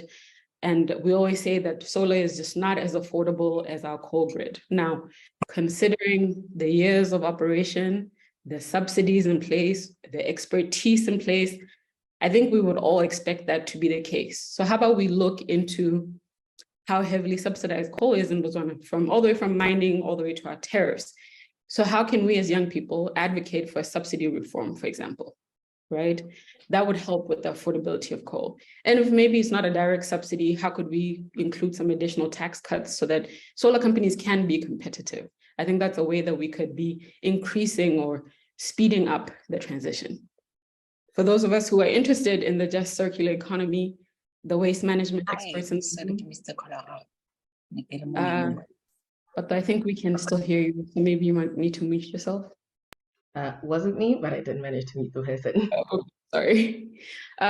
So for those of us who are interested in the just circular economy transition, how could we, say, for example, recycle and reuse some of the solar panels and components? So we could retrieve some of the solar panels from the solar water heaters that are around the country, right? Maybe we could retrieve some of those components and reuse them. Again, that might be a way for us to bring down the cost of solar in Botswana. If you're a young farmer in a rural area, how about you invest in solar water pump instead of using diesel? If you share a borehole with other farmers, like some of us do, can you invest in the solar water pump together to bring down the cost? These are some of the ways that young people can be invested in our transition. If you live in Gaborone and you know for yourself in those offices, sometimes there are frequent power outages. So what financial case can you make for a small solar system in your office to ensure that there's minimal interruptions to the workflows or the systems or the computers that you use every single day? And then here I just wanted to kind of throw some additional ideas of, different projects or different things that we could be doing across these transitions. And I just wanted to show that the diversity of opportunity is really there, right? There's different levels of work that we can all do to progress towards the just transition. There will be work that will be done at the national level, right? There'll be work that will be done at the local level. There'll be work that will need to be done individually as well, but it's going to be a part of the whole. And I think it's just good for us to remember that the just transition is like a blanket, right? All the speakers who have come before me and the experts from yesterday, all of us sit under this blanket of the just transition. So of course, sometimes we might not fall neatly into one of these, but we are all sitting under the tent of the just transition. So if you're really interested in the energy transition and also want to have an educational component to it, how can you turn some of these decommissioned solar sites or whatever it might be into training facilities for BU students? If you just want to take a weekend and learn about indigenous fauna and flora, and take that to whatever end it might be. I think Lesoa mentioned how we can learn from the people who've been here the longest, right? There was a gentleman who said he noticed that Bob's doesn't have green building codes. Okay, how about we apply for a grant and we do a little bit of research and we draft those green building codes and standards. A lot of us really, after building or after any construction, know how much leftover material you have. So maybe you open up a building material site where people can go and buy leftover material. How many times have you needed just 10 bricks, 20 things, but you can't buy all of that at this particular time for whatever reason? Imagine if there was a center that you could just go and buy that from. Now, some of these ideas came from you, some of these ideas on Facebook, on social media, but again, this is things that we can do currently to move ourselves forward. So lastly, I think I just want to end on what can we do today? The timeline for the transition in terms of the activities are both short and long. It's a marathon and a sprint at the same time. So I think this week or the past week, Ghana released their Just Energy Transition Plan. They've given themselves all the way to 2060 to transition. But for example, we need to have ourselves ready for COP28 in just 2 months. So this is both a marathon and a sprint. So what can we do today? I think I want to say there are 4 things that we really need to do today. Lesoro mentioned about our mental health. I think I want to be as optimistic as the rest of the speakers, but I want to caution that, as simply put, sometimes things are just going to suck, right, at first. And I think we might need to mentally prepare ourselves for that. We've been privy to some natural disasters, floods, fires, not just here, but throughout the world, right? So we need to prepare for the fact that we're going to be seeing and experiencing these things for probably the rest of our lives. And it's likely that for a lot of us, our lives are just not going to look like what our parents' lives look like. In addition, I think many of us will know that our careers, our personal lives, the decisions that we make are just not going to be conventional. So that might come at a cost, sure, but just remember what we're doing this for. Some of us, we really do well in this kind of uncharted territory of learning new things, doing new things, but some of us might need to make peace with that. I want us to mentor differently. I'm going to pull back on some of the negative and bring some of the light in. I think we really need to be seeking peer-to-peer mentorships. There are so many people who I can see in the chat have talked to each other, or you can see that this is someone who might mentor the other, or have something in common. And I think we need to seek more of that kind of peer-to-peer, young person to young person mentorship.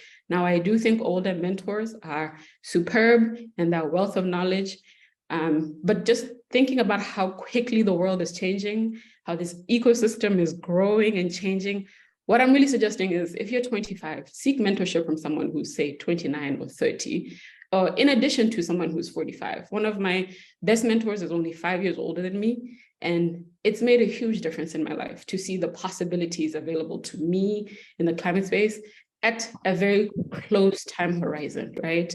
I can see what I need to be doing. I can see kind of the career paths I can have. And they give you really functional advice about making money, managing your time and resources, which conferences to go to, what kind of network events to go to. And also, like I said, what kind of future roles you can invest your time into. My mentor is the one who got me started on data management in 2016. And then I also often hear older people chastising people for not getting involved or complaining. But I think it's just, us passing a certain threshold of age, and you get less empathetic and understanding to young people's gripes. Some of us experienced unemployment. But the fact is that the longer you are employed, you forget the other side. So for those of us who are closing out our youth years, for example, if you find yourself saying things like "Bana ba gompieno," I think now is the time to really use the last of your passion, enthusiasm for this, and mentor someone who even might be just a few years younger than you. And that is a way that we can make sure that we're not leaving anybody behind, including some of our peers. And if you've ever taught your parents how to use a smartphone, remember that mentorship can also be an older person being mentored by a younger person. There are going to be so many new career pathways, skill sets that will be required. And some of us will have the knowledge over, say, an older person in this industry. Really quickly, I just wanted to speak about youth organization. Yesterday, I think we did talk more about breaking down our silos and making sure that we are organizing. I'm sure people like Ray Christopher are in a better position to discuss this. But what I do want to say is, yes, we should organize. Yes, we should convene, but we should make sure that we're doing it strategically and remembering that the levels of power are everywhere. So some of us should be in government. Some of us should be in civil society. Some of us should be in academia. We need to be a little bit of everywhere. Yes, we should continue to convene like this, but making sure that we are not trying to consolidate our power into just one space. We will need to be everywhere in the country. And then lastly, I just want to say to the thing that really matters to me the most, I think as young people, we need to care about access to data. We are trying, for example, to build out a just energy transition in Botswana, but it requires a wealth of data, right? What are our actual greenhouse gases emissions per year? What new energy production is coming online? There's no use in me saying I want to engage in solar, but there are so many companies available or readily out there who are now bringing their sites online, right? We need to know what energy usage looks like for the regular household in Botswana. What energy uses do agricultural people need, and so forth and so forth. And this is really important so that we're not doubling over our efforts, right? So we know where the opportunities are. And so as we do this work, we know that we're actually decarbonizing our economy. You know, like we're revising the NDCs, but do we know that we can realistically meet those targets if we do not have adequate baseline data? And then for those of you in the room, I really want to urge you, share as much of your data as possible, right? It's not always possible that you might do this, but if you're a grassroots organization, consider what kind of data you can collect and report. If you're an entrepreneur, if you're a company, if you represent a council, I think today's the day to ask yourself, what data can you collect, analyze, and make public? Because this is really how we learn from each other, right? And I have found that though there is a lot of data out there, it's really disparate, it's really different, and it's not regular. And that's something as a data practitioner we really want, which is quality, timely, consistent, unique data so that we know what's happening out there in Botswana. There are a lot of opportunities for us currently, but those opportunities just won't come to fruition if we don't know about them. So share as much as you can. Share as much as you can and as often as you can. I hope this helped in grounding our work and our discussion for the day. And of course, I'm happy to take questions if time permits. Thank you so much to Pato and the 4 hosting organizations for the chance to speak. And I will hand it back over to you, Pato. So much, Monkori. Such an informative presentation. And on time, we'll just, because I'm the one who's been a terrible time manager, we'll just nick a bit from the time that we had allocated ourselves and findings at the end. I'll just start with some of the comments in the chat. If anyone would like to make a verbal submission, comment, or question, please feel free to put your hand up. Particularly like, that was such a holistic presentation. Some of the questions that I was noting down and writing that I was going to ask you after you ended up addressing in it, to go from the different levels of industries right down to individual action and individual mentoring and the like. Thank you so much for that presentation. And then we've got a comment from Relesole here, my former lecturer, on In your next major work on just transitions, consider how new energy policy can be enhanced to incorporate just transition concepts. And then we've got one from Megao Sobata. She is a town planner. I don't know if people have favorite town planners, but if they do, then she is mine. Thanks, Mokgori, on your presentation. From my standpoint of working with communities, I'm not able to think of it without touching on clean cooking for rural communities and the use of gas as a transition fuel. And then a message from Botle Mohami.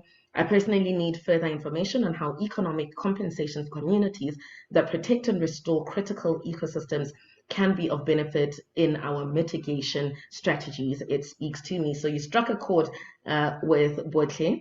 I hope you're taking notes so that you'll respond to them all at once. And then another one from Junior. Mentors are important. My idea is in every organization must have their positions. They must have young shadows, someone under 25, like a CEO, must work closely with a young person who will teach them everyday steps and how to close many gaps. Thanks for that.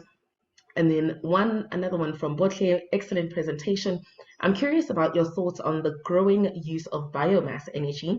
There are ongoing projects like the Boravast initiative, where Sekanana is being used to produce coal. However, reports suggest that the local coal market uptake for this product is minimal. What strategies do you think can be employed to expand the market? Matla, we truly need more access to information and development projects. We've got something that speaks to that. Yes, would you like to respond to some of those? Some of those I think you can bundle the recording. And to respond to the question on will videos be shared? Yes, they will be on the Sustain 267 YouTube page. The ones from our first two engagements have been shared. And handing over to you, Mongkhari. Sure. And that's a cameo by my mother. Please continue. And let me start with Junior, who said we should just allow ourselves to use coal, right? I think in reality, we have to think about solar in two separate ways. We have to think about it at the utility scale, and then we have to think about it for rural electrification. These are kind of two separate things. At the utility scale, we are looking at the commission and the coming online of 100 megawatts of solar. I think in that case, there is an opportunity for a hybrid system where we use less coal and we up the solar usage. So for us in the urban areas, it wouldn't actually make a difference to you, but you will be getting a combination of those two. So we may, an example, for example, let me say, a scenario that might be is that we would use a hybrid of coal and solar for utility scales, right?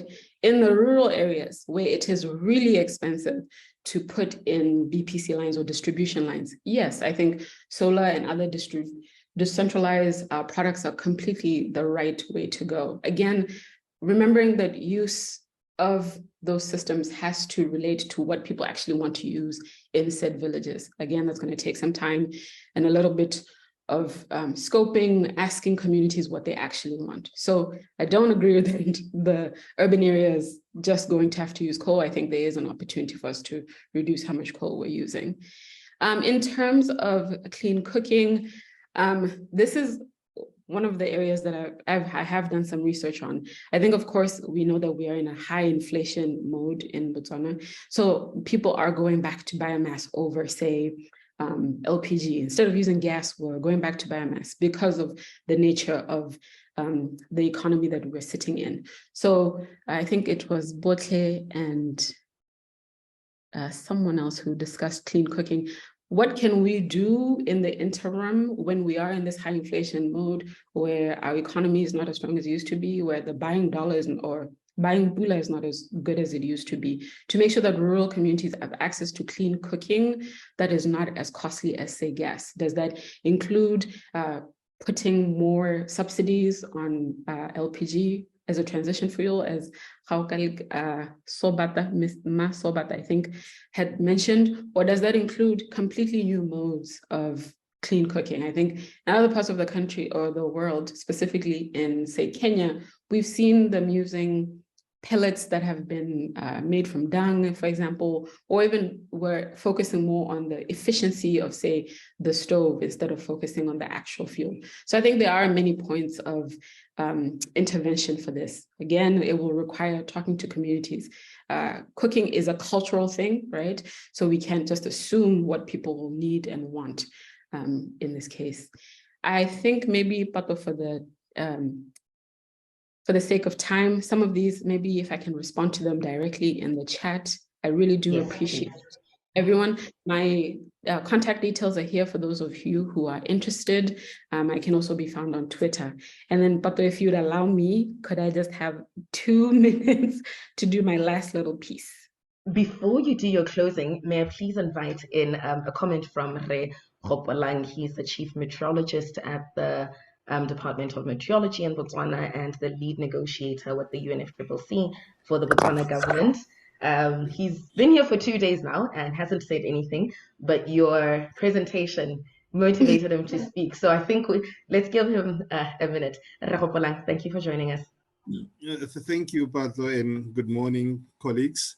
Let me also start by commending the presentations from yesterday and those from today. I logged in actually before Relesole spoke, and the guidance was quite, he taught me, he has guided me before. I'm what I am, thanks to him.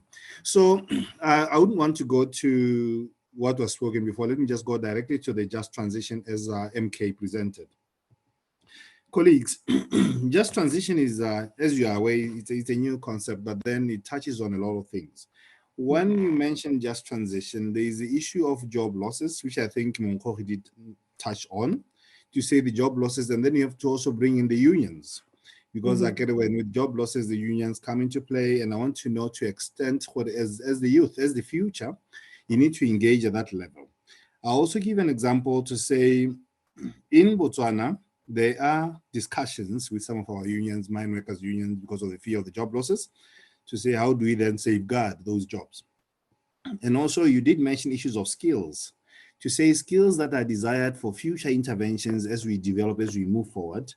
And what comes into mind is that you as the future, you need to now touch base with institutions of excellence like our universities, those that train people, and also work with HRDC, because HRDC sort of matches the skills that are needed and what the economy needs, so that the future investors who come into Botswana can bring those and be understanding of what has to be done. And lastly, the issue of transition comes at a cost.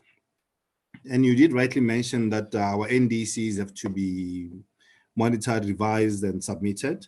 And our NDC has its own target, and we are currently revising it. And obviously, there's an issue of costing and how do you fund the transition? And it may not be cheap. Just to give an example, our neighbors down south, they had about $8.5 billion for their transition, but you find that most of it will come in not as a grant, but as debt.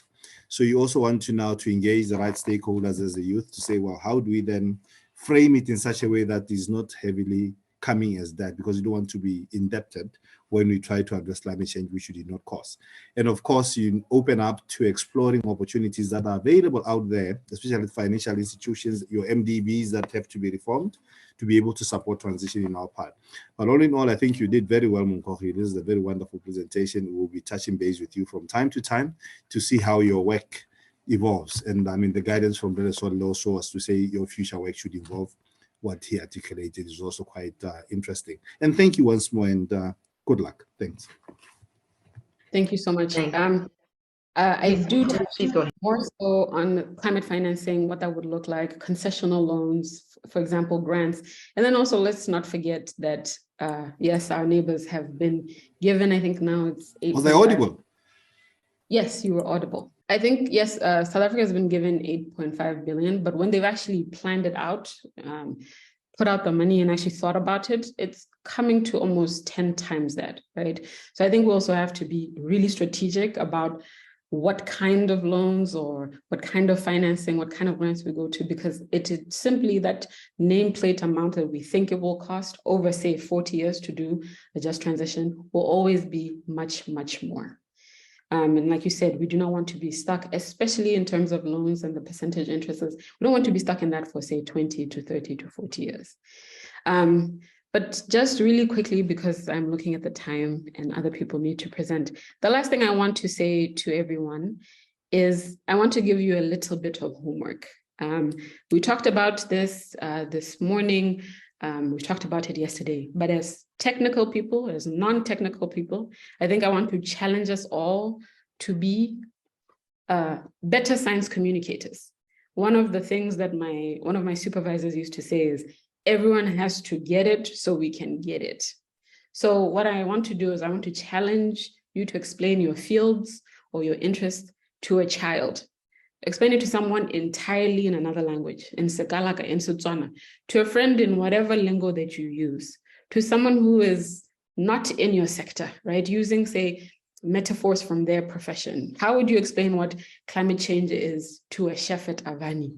How would you explain what climate change is or loss and damages is to your grandmother, right? I also suffer from this. I can just hear all the jargon going on in my head. But to really get back to the point, the reason that I want us to do this is that climate communication is so important, right? It is a huge part of the just transition. It's trying to make sure that we leave no one behind. And the start of leaving no one behind is that everyone needs to know why we're doing this work and why this work is important and why it is worth fighting for. So again, everyone has to get it so we can get it.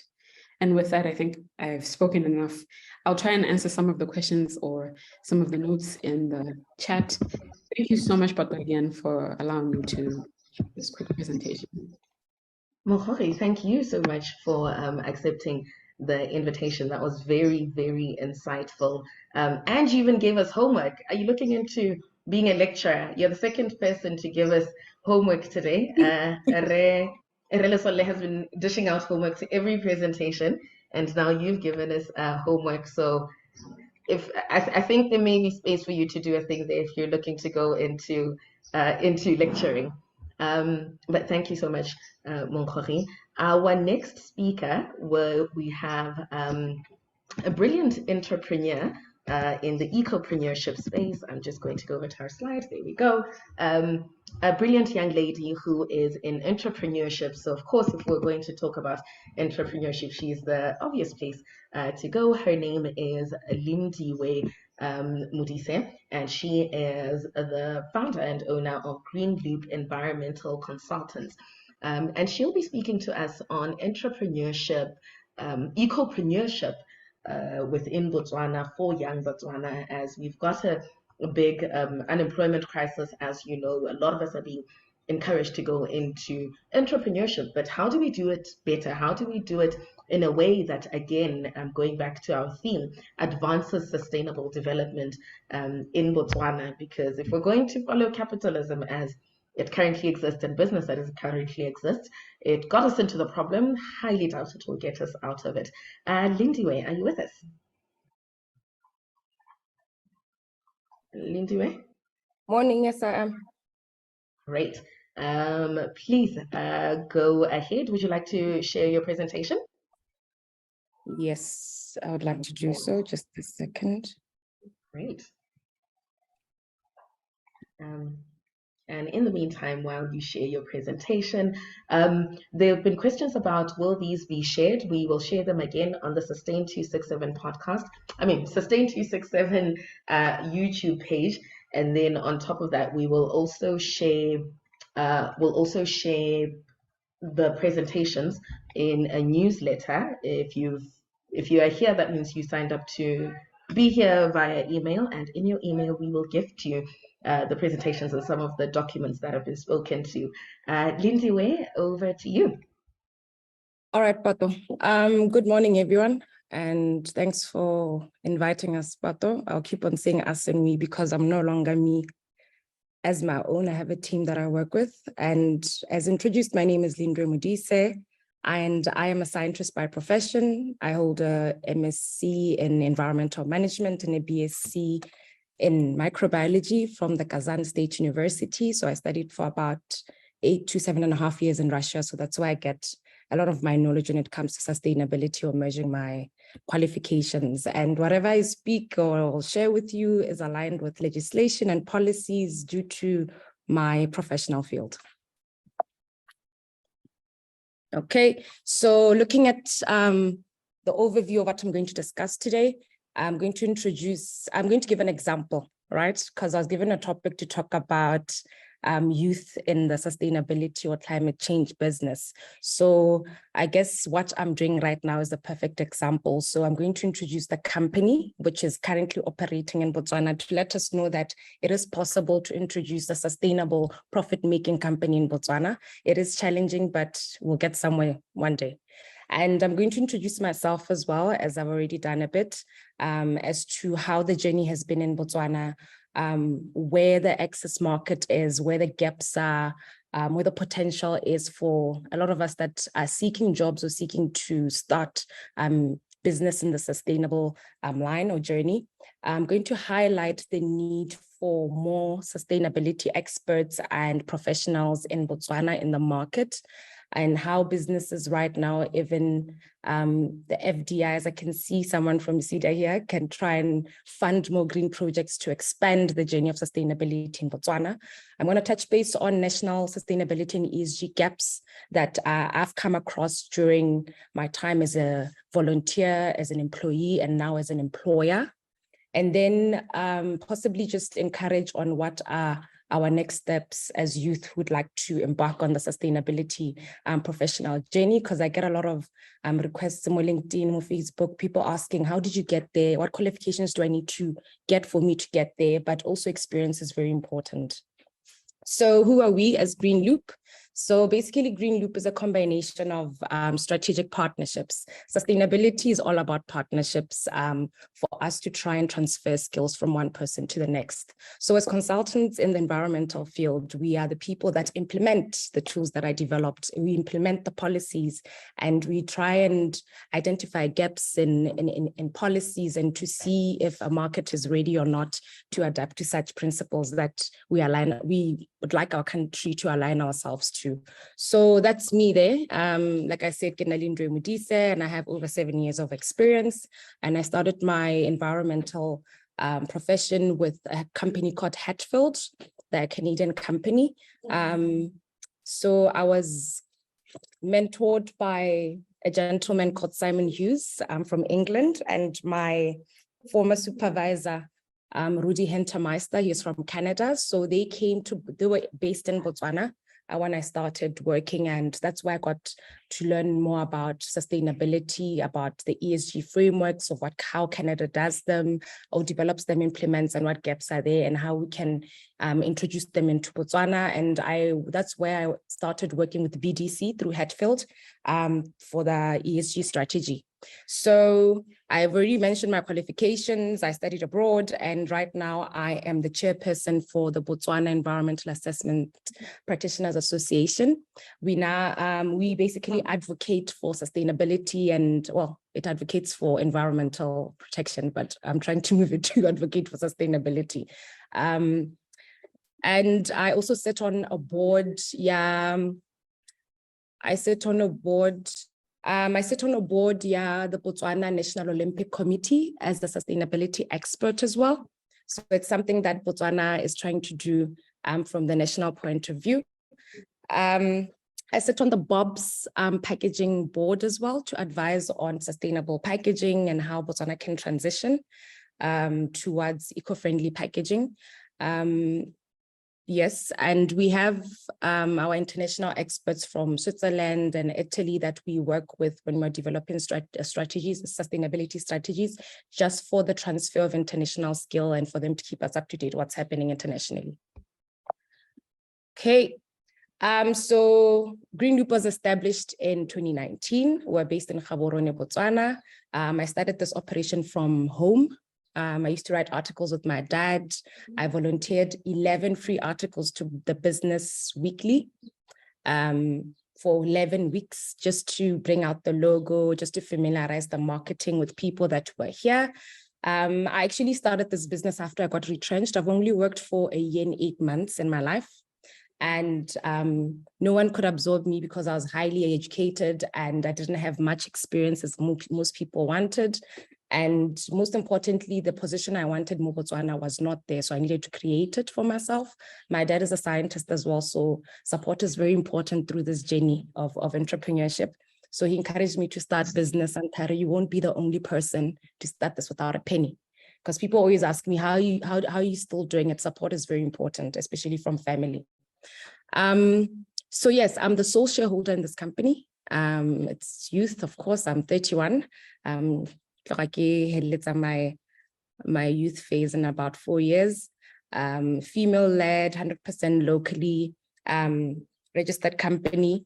And basically, I established Green Loop to address the nation's minimal knowledge when it comes to sustainability and environmental awareness. And I would like us to all understand sustainability to be the holistic result of us addressing environmental protection, the community's needs and protection, while we follow governance and also invest through responsible investment, or some people call it green financing.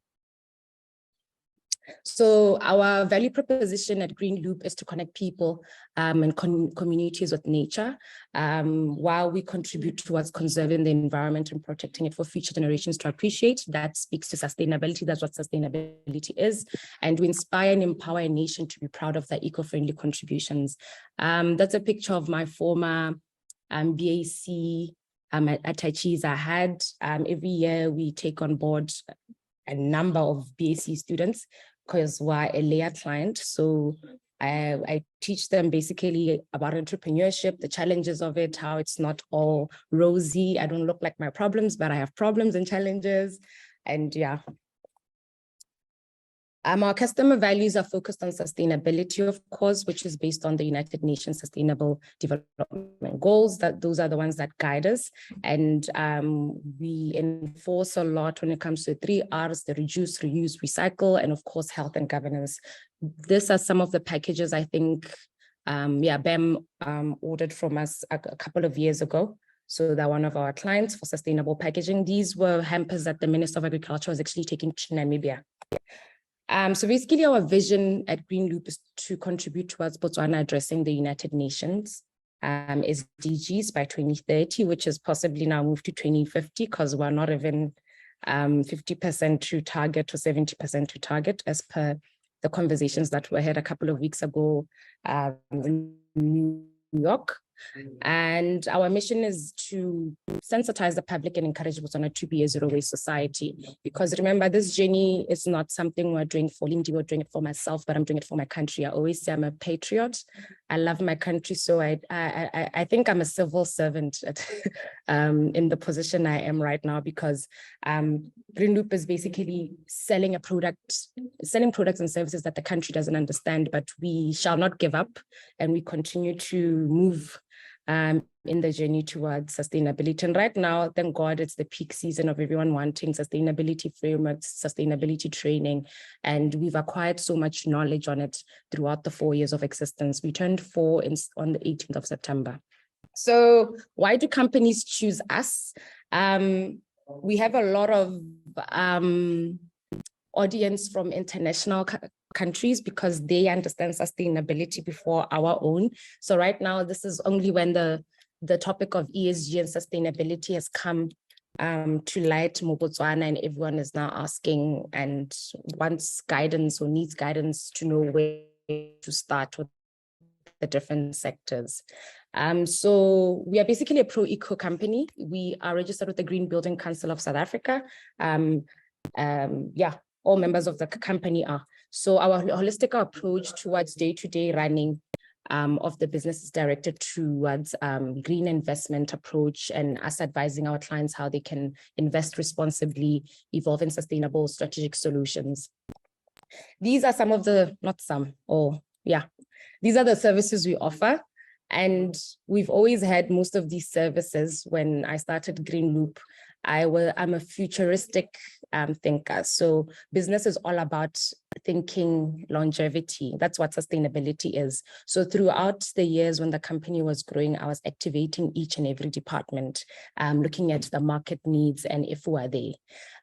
But generally, I invest a lot. I've invested a lot through marketing and the branding of the company, because it's only working now after 4 years that people know, oh, it's Green Loop. You know, a week doesn't pass without us. We have a schedule of what we post, when we post. We've got a calendar. We already have a year calendar of what we're posting throughout the whole year to celebrate certain sustainability, climate change days, and so on and so forth.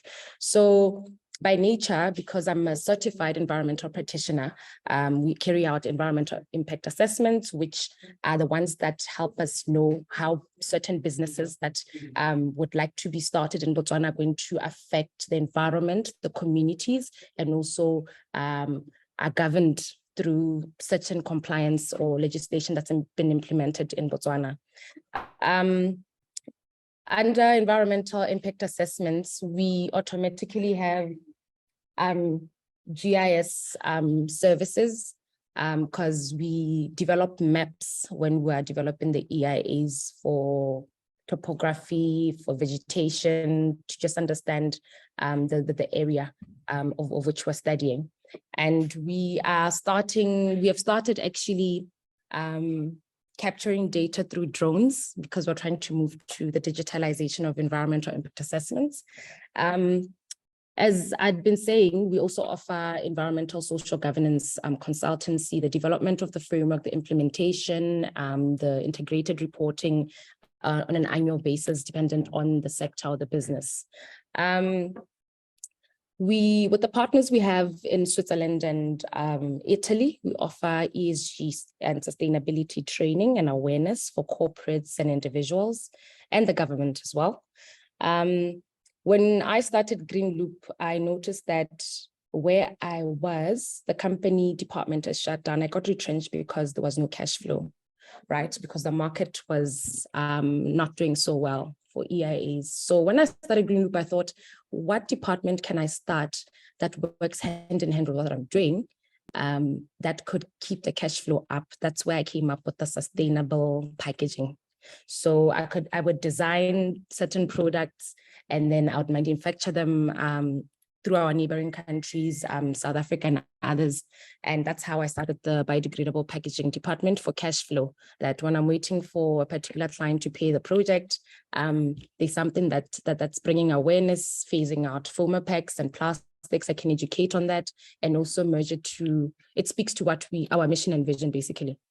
Like I said, we're members of the Green Building Council. We also have a team member of ours that is focused on environmental health and safety. We develop policies, quality plans, and as well as organize sustainability events. I think I'd give an example of what happened at the B2O event was it in Johnny? Yeah, where there was a fire. Those things can be easily avoided if you've got a sustainability professional on ground to see things that are beyond what we would see as event organizers. And of course, through the circular economy principle, we offer waste management consultancy services to organizations for us to come and study what type of waste you produce, how much you produce, how you can segregate it from source, and which suppliers we have and vendors in Botswana that can come and collect the segregated source to send it out in the meantime while we don't recycle in Botswana.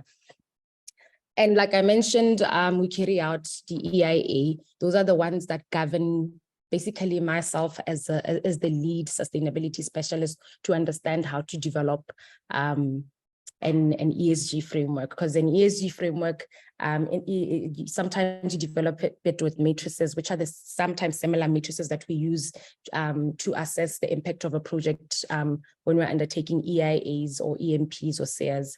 That's me with the team that I was working with in Maung.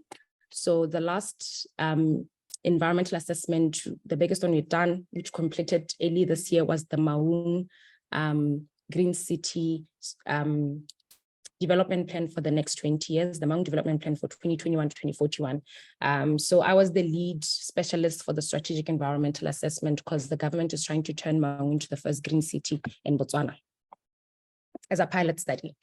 So I think I wanted to share as well the gaps and placement of Botswana, or what we've noticed.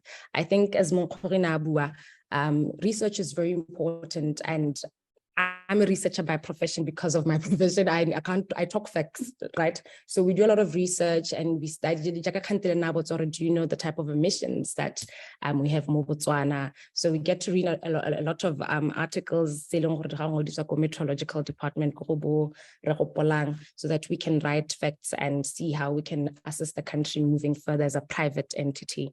And I think I'd like to touch base more on, we need to work the PPP, the public-private partnerships. We need not depend a lot on the government, but also hold private companies such as ourselves accountable. Or what are we doing, right, in parastatals? What are we doing to move this mission, climate change? So these are a list of, I'm not going to read everything, a list of the gaps we identified, what are the cultural limitations, where during my community engagements with the Delta communities or the city center communities, trees were cut down that are protected by UNESCO, by BPC. And this is the lack of branding of the country. This is where BITC comes in and brand Botswana, because they need to now highlight the protected species through support with UNESCO, United Nations, because when you travel abroad, to where all book have been held, Lebo Cape Town, a lot of things are protected and it's caused their labels all over the place. And it also enhances our culture and heritage protection, right? We've noticed a lot of challenges with investor readiness and appetite for sustainability. It's like everyone is waiting for, especially in the private sector. Oh, who's done this before? Who's implemented this before? Yes, there's risk mitigation measures, but do we still want to be a reactive nation when it comes to climate change? Why not be prepared and take steps that would help us be aligned with policy once the government implement something which is very strict, that says you need to have a policy. If you don't have a policy, you're harming the environment and its community, so you need to shut down, tailor-made investment solutions for multinationals operating locally. We have a lot of multinationals operating in Botswana that are very compliant with developing specific sustainability reports to wherever they are operating in Europe or in the neighboring countries, South Africa. But when it comes to Botswana, because there's no enforced legislation, people do not report as much. So that's where pressure needs to be put when it comes to multinational companies. There's lack of institutional support when it comes to the development of the sustainability alternative in many firms. If you don't teach your clients of your products and services and show them the value chain or value benefit out of it, it'll take you a while for you to get a buy-in. That's where you see in Sweden that you get a lot of vending machines where you throw in a empty bottle, you get a coupon to go buy something. So those are the kind of initiatives. I think a lot of NGOs need to apply for such initiatives to move the waste sector to get to somewhere where it's beneficial for job creation and the enhancement of the economy. I think I spoke about the legal instrument, and I think for us as Green Loop, we've had a limitation of local funding that helps our initiative towards sustainability for the country, only afforded to NGOs. And we are a profit-making company, but I'm like a civil servant. I do a lot. We go over and beyond with the team to educate the public for free. We do a lot of, like right now, I'm volunteering my time and I do it willingly, and I'm okay with it because I understand that I need to teach others for the success of the company and the success of the country. So where would we like to see the country? We need the country to be more educated. I think when I was listening today to the other presentations, we spoke about lack of capacity building. So we need to have more I think when it comes to, I was sponsored to go to Russia. So I think the government can have a priority also now that they're going to be sponsoring more kids going to tertiary to be studying sustainability courses, just so that there can be a lot of us that are talking to the implementation of these policies that we're advocating for. we need to have just as a step-by-step thing. Where do we start? Can you just have segregation bins in your offices so you can start a process of creating awareness? And you don't just place bins in your offices and not create awareness to your employees of why you're doing that and how that benefits them. Yes, I think I'll move on from here. So now I'm just going to be talking about what you need to get to possibly where I am, right? So you need to acquire the right academic skills. For me, I mixed two professions that most people, or my dad, didn't find made sense, because microbiology was boring for me. I'm not a routine person. So I really enjoy sustainability because the environment changes every day and climate changes every day. And right now we're not dealing with climate change, we're dealing with climate crisis. So it's something that I'm soldiering towards, and I'll continue the drive. So if you want to move into the space as an academic, you can try and find a lot of courses right now actually on LinkedIn that they're advertising every day when it comes to environmental sustainability courses. Then you can venture now into a master's degree in environmental security and the protection of the environment. You need to learn how to volunteer, right? A lot of us rebella medical pele, and for me to get to where I am, I have been a volunteer all my life, right? From even before I left Botswana, I used to volunteer. I left Russia as the president for foreign students and PhD students in a whole university that has thousands of students. So it comes with passion of me wanting to give. I think they call us tree huggers, right? But yeah, it comes with passion and you having commitment towards it. So volunteering is very important for you to gain experience in the field that you would love to venture into. Okay. And then moving on to volunteering as a person who's now having a profit-making company, I still do share my time with students, like I mentioned earlier by BAC. I think it was 2 weeks ago that I got my 23 students for the next year that I'll be mentoring. They come to my office, we share skills with them, with the team. They ask me any kind of questions. Some of them have always wanted to meet me, and I have time to sit down with them. Of course, I can't divulge my time to everyone, but where and when I can, I do that. So I can share the international sustainability professional skills with Botswana. We also volunteer our time through initiatives. The last session we had, I was moderating it with Rehopolang, and we started an initiative called Sessions in the Loop, where we were inviting the private and the public sectors and NGOs to come and talk and understand what sustainability is. Mind you, it's a journey. So we're still educating the public for what is sustainability, who is Green Loop, and why are we here, and what are the kind of projects and services we offer. Sorry. So another tip I could give is that your LinkedIn should always be up to date. Like, I don't Facebook anymore. I'm only on all social media platforms to reshare the company information. Like I said, marketing is very important. We were talking about how we need to let people know what's going on in terms of climate crisis, and keep it to ourselves.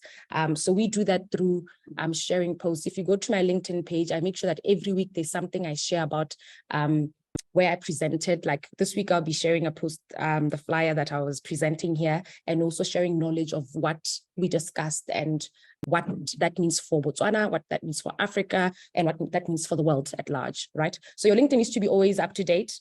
We get a lot of our business consulting through LinkedIn because of how my profile stands right now. I try and capacitate myself still as much as I can when I've got time. I recently finished a management system auditor, so I can carry out energy audits and any other EMS audits for a corporation. I still emphasize on marketing. I've spoken a lot, especially this year, at many events, leading the topic of sustainability, relating it to different sectors, because sustainability is not selective to an organization or to an industry. It's accountability that needs to be taken by all. So we attend a lot of sessions, conferences, trade fairs, where Botswana come and ask green loop, we do consultant packaging, then we just explain the story, from the consultants that we are. So we come up with solutions of which the nation is supposed to implement. These are some of the national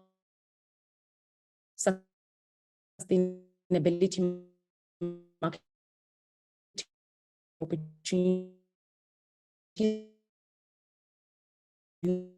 can try venture into,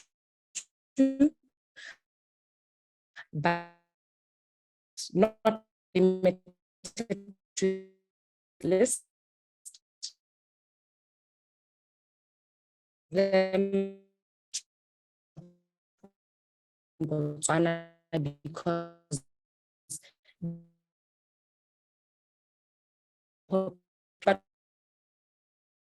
a lot of environment. Just on my side, need next this sheet need doing.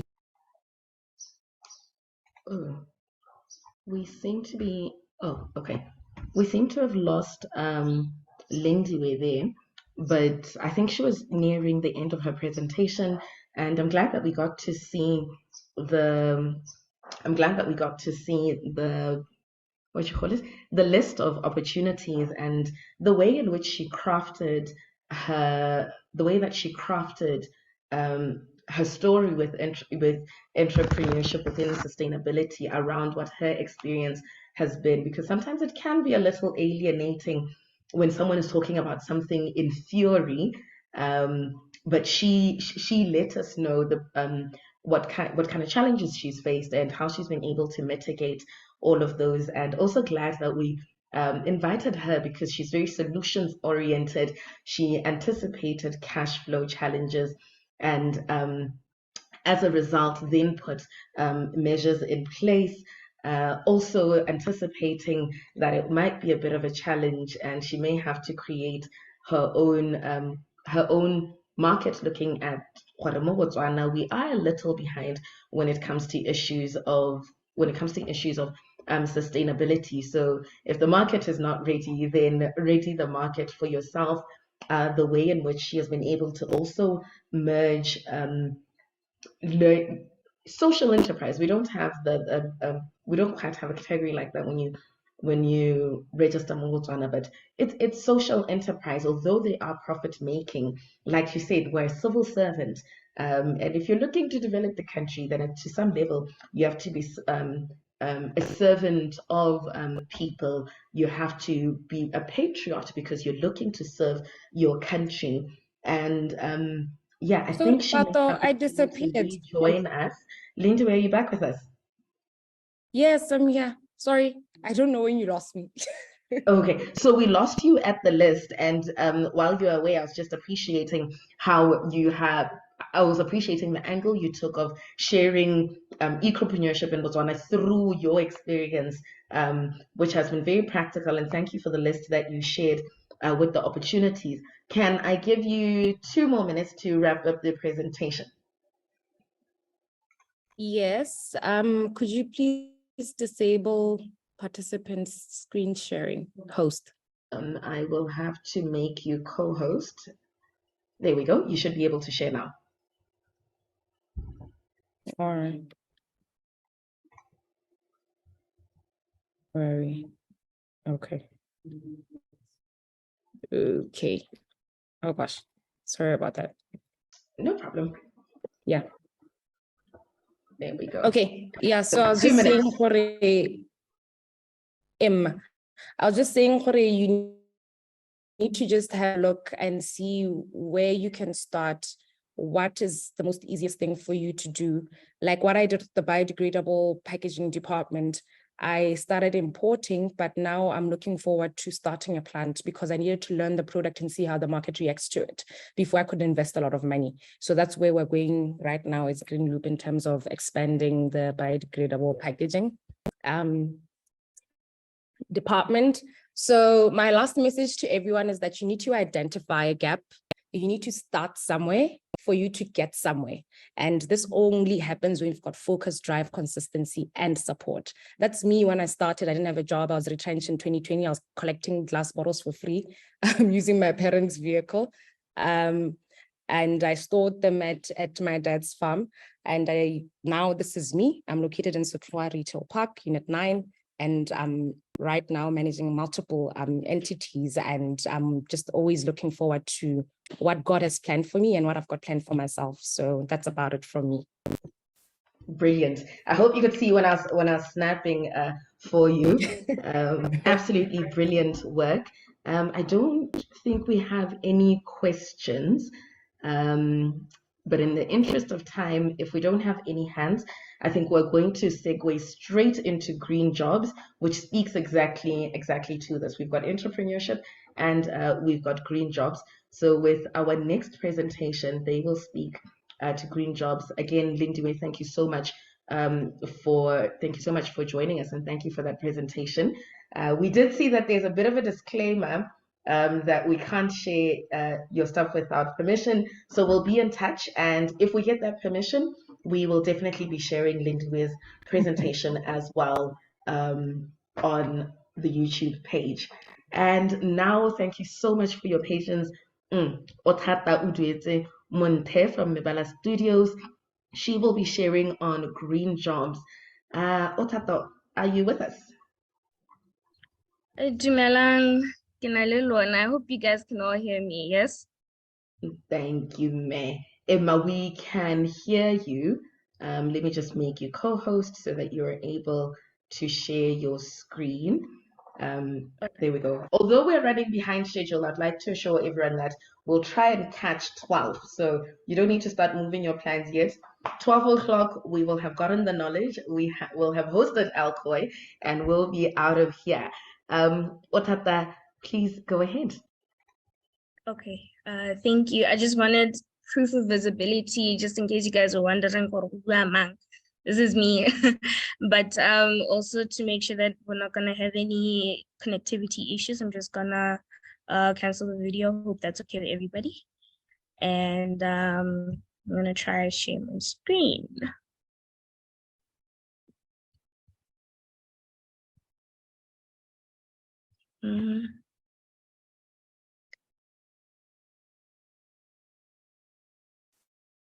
Okay. Can everybody see my screen? We can, but it's in funny mode. I think maybe try and reshare. Maybe try okay. reshare. Let me try again. Can you see it now? Perfect. Thank you. Please go ahead. Okay. All right. As mentioned, my name is Otata Monte, and I am part of the Mebala Youth Studios team as a program officer. Provide facilitation and training on youth entrepreneurship and some ESG work. And my presentation today is on green jobs, which is focusing on an opportunity for climate action and to address unemployment in Botswana. So I was a little late, but I appreciate, the presentations that I managed to catch. And I can see that I'm with people who are very much specialized in the industry. So my take on this topic is from a civic point of view. What we do as advocates, as activists, as people who are trying to create awareness and help increase understanding or knowledge to our target audience, different beneficiaries, on what are the current issues that are affecting them, and that can also affect business or any other opportunities that are currently available. So at Mebala Youth Studios, we are a trust NGO that works towards empowering and developing skills and talent as well as ambition through our different creative programs, which are pillared on youth entrepreneurship, creative skills, development, mental health advocacy and sports, human rights and community development, environmental sustainability. So in youth entrepreneurship, we work with the Future Makers Foundation, Standard Chartered, as well as the Youth Business International in London. We provide workshops, masterclasses, network sessions, roundtables, pitching opportunities for youth who are doing business. We also do creative skills development. We provide youth with skills to be able to be more creative.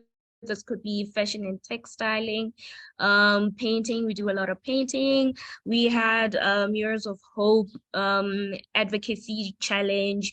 We were trying to promote TVET as well as health and safety, where we went across the country and we're painting about 34 different tech shops, just promoting the message on health and safety, as well as on, TVET, and just providing additional training support for any painters in those different regions. And then with mental health advocacy and sports, we are located on the lady in G West, Gaborone G West. I don't know if you know it. It's next to the roller stadium, and we have some courts,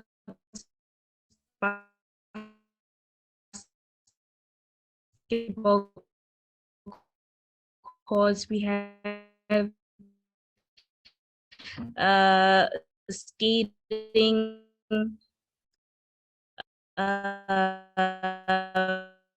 ramp, and what is this? Aerobic training for our, you're more than welcome to join us, where we work with the anti-GBV coalition.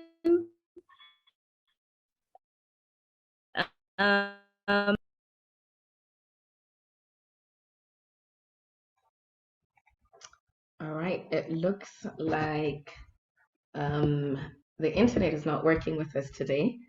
It's not doing its part of climate action towards a sustainable Botswana. We seem to have lost our speaker. Hopefully she'll rejoin shortly. But while she looks to rejoin, maybe we can look at some of the comments in the chat from Lindiwe's presentation, because we didn't get to do some of the comments after we lost, after we had to make up a bit of time. We've got a comment from Douglas. Hi, have you rejoined us? Oh. Hi, Otata, are you back? I have rejoined. It just suddenly disappeared. Sorry. It's okay. It's okay. We all in Botswana, so we all know our internet challenges. So yeah, please feel free to reshare your screen and continue with your presentation on green jobs. Okay. All right. So let me do that right now. And then Okay. while she reshares, while you reshare your presentation, there's a comment from Is that all right? Sole. Yes, it is, on a way to consolidate the efforts of young people. Right at the end of this presentation, we're going to share something with you that is going to speak to that. Please continue, Otata.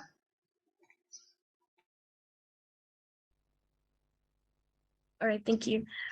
So yes, with environmental sustainability, our center is filled with recycled, built or constructed buildings. Hi, Lore, my English is correct. We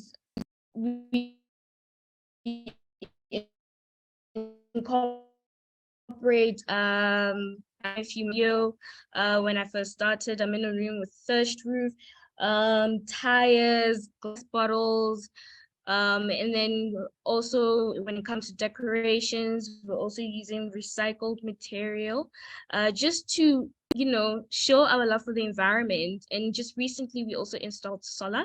I'll talk about that later on in the presentation, just to give an example, a local example or context. But yeah, in general, that is what we do at Mabala Youth Studio. So bringing it back down to the presentation,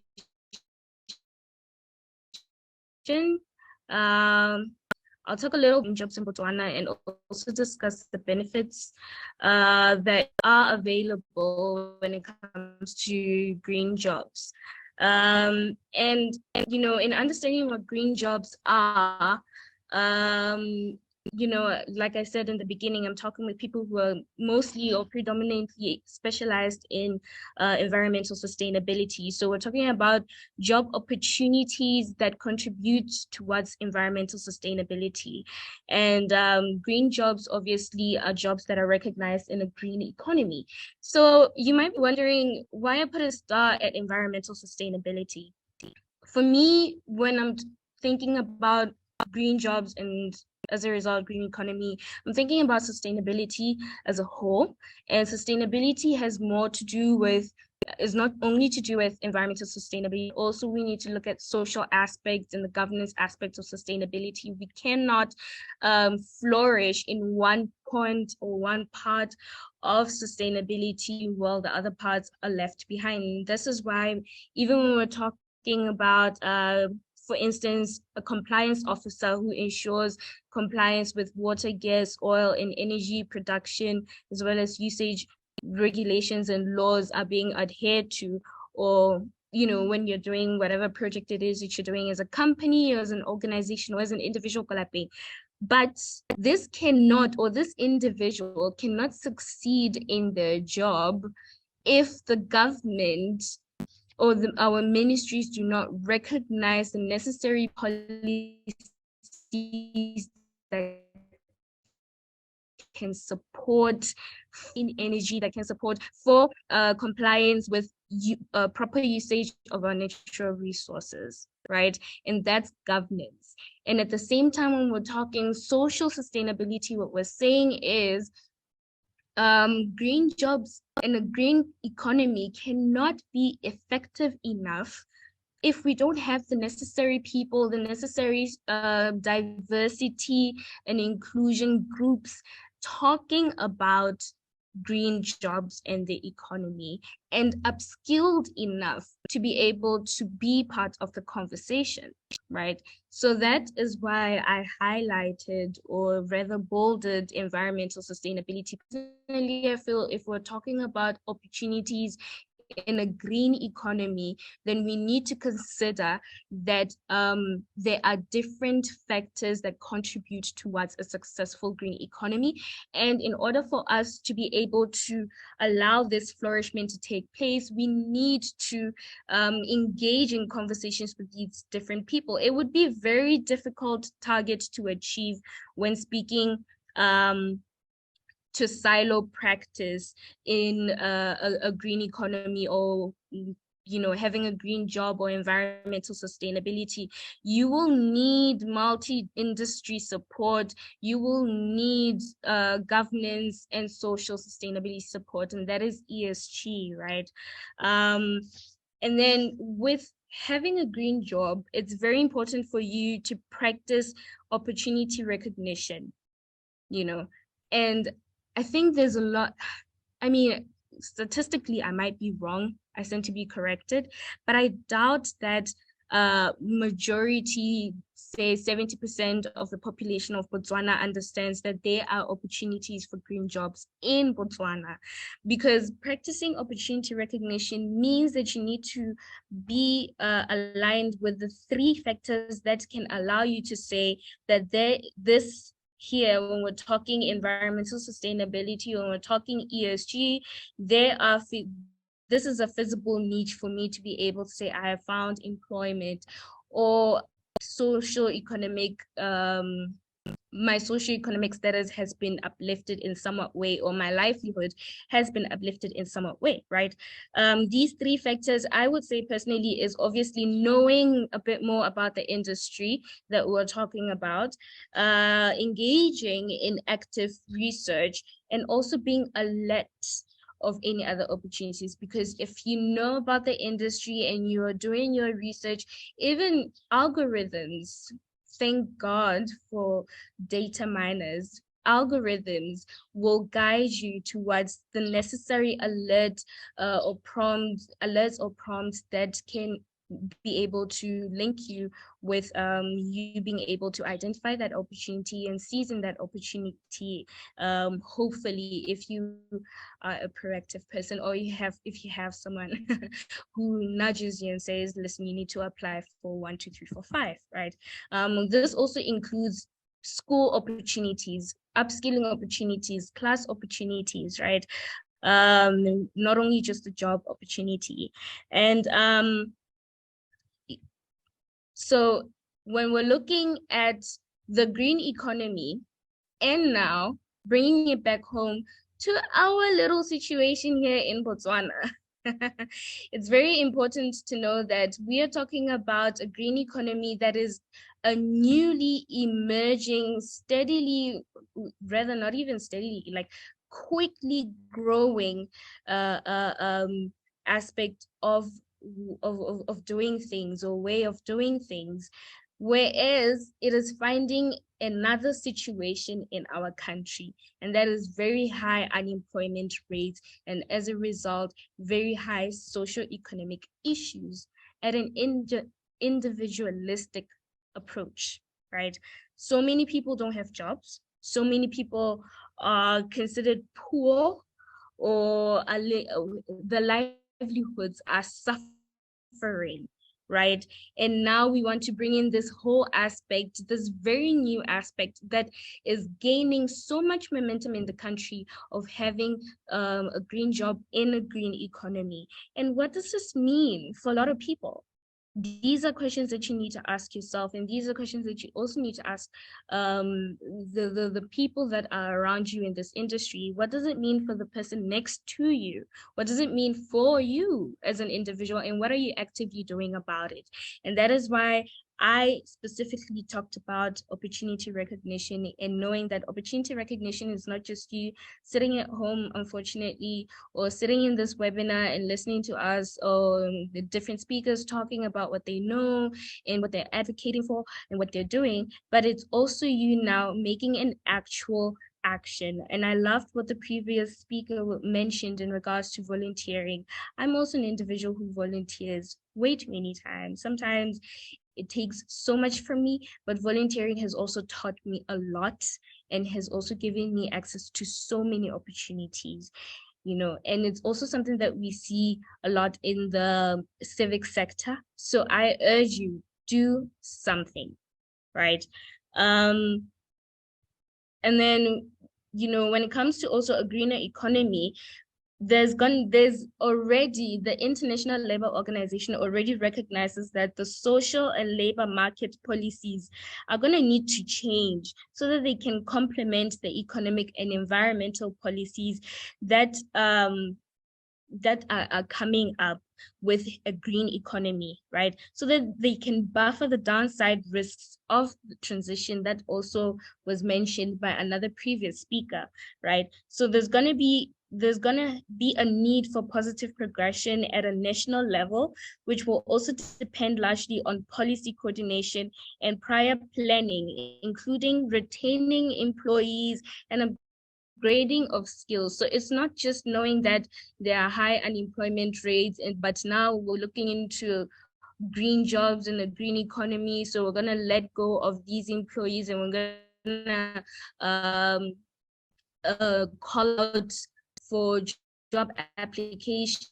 Why don't you upskill the employees that you already have? Needed to fall on the youth talking right now, those who are attending right now, to be more equipped with the right knowledge and skills to be successfully integrated in a green economy.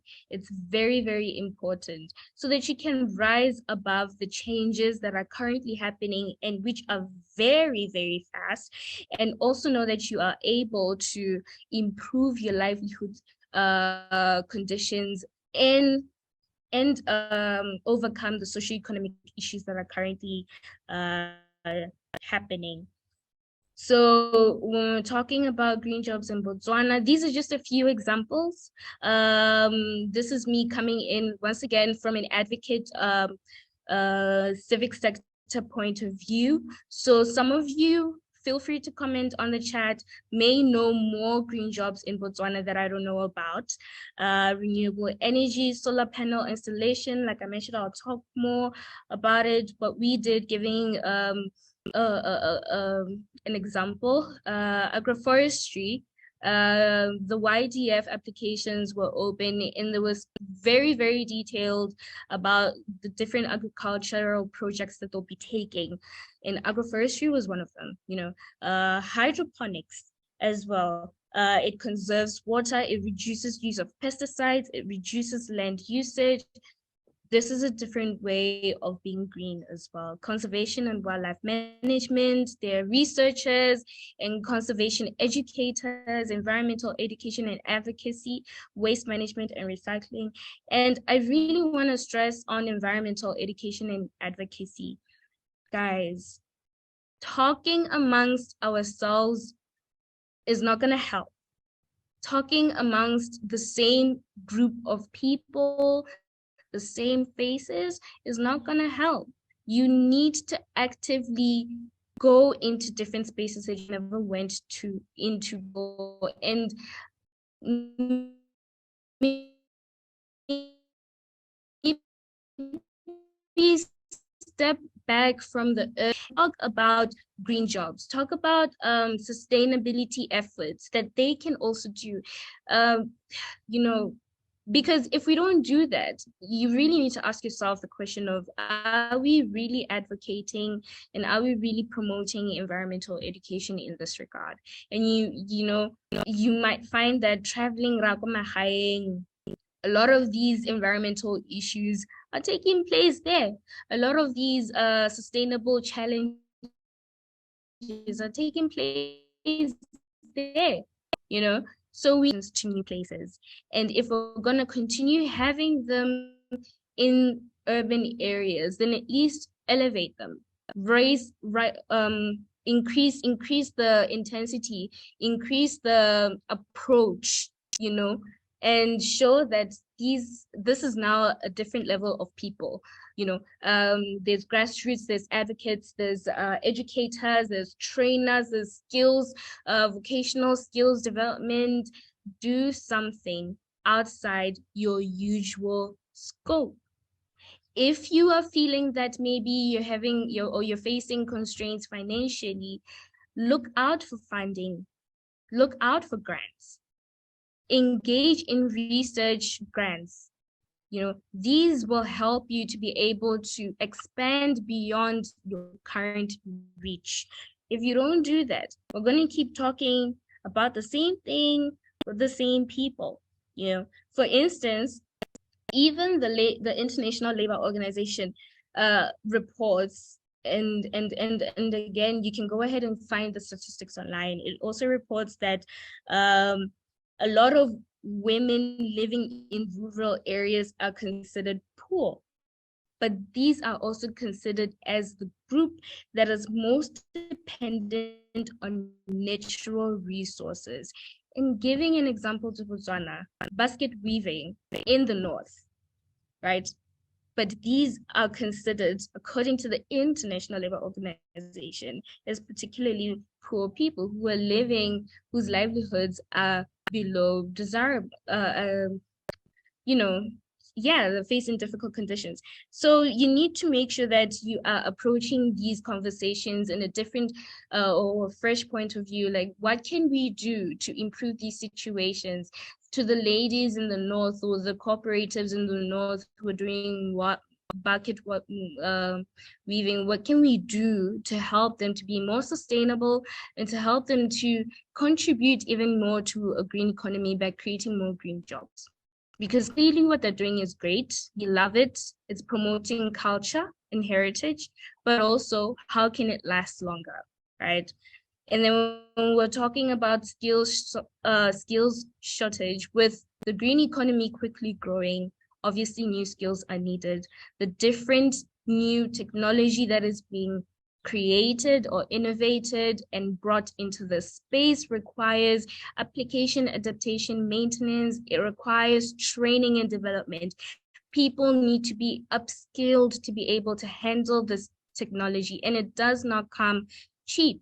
You know, when we're talking about ESG practices, someone said, but it's so expensive to be sustainable, you know, but we also need to get into the financial literacy space and talk about financial exploration when we are considering sustainability, not only environmental sustainability, but also social sustainability. As an example, hiring a more diverse group of people.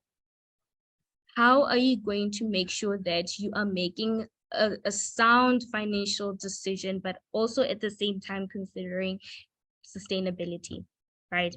Employers investing in new technologies, unfortunately, will be looking for teams and employees with these skills.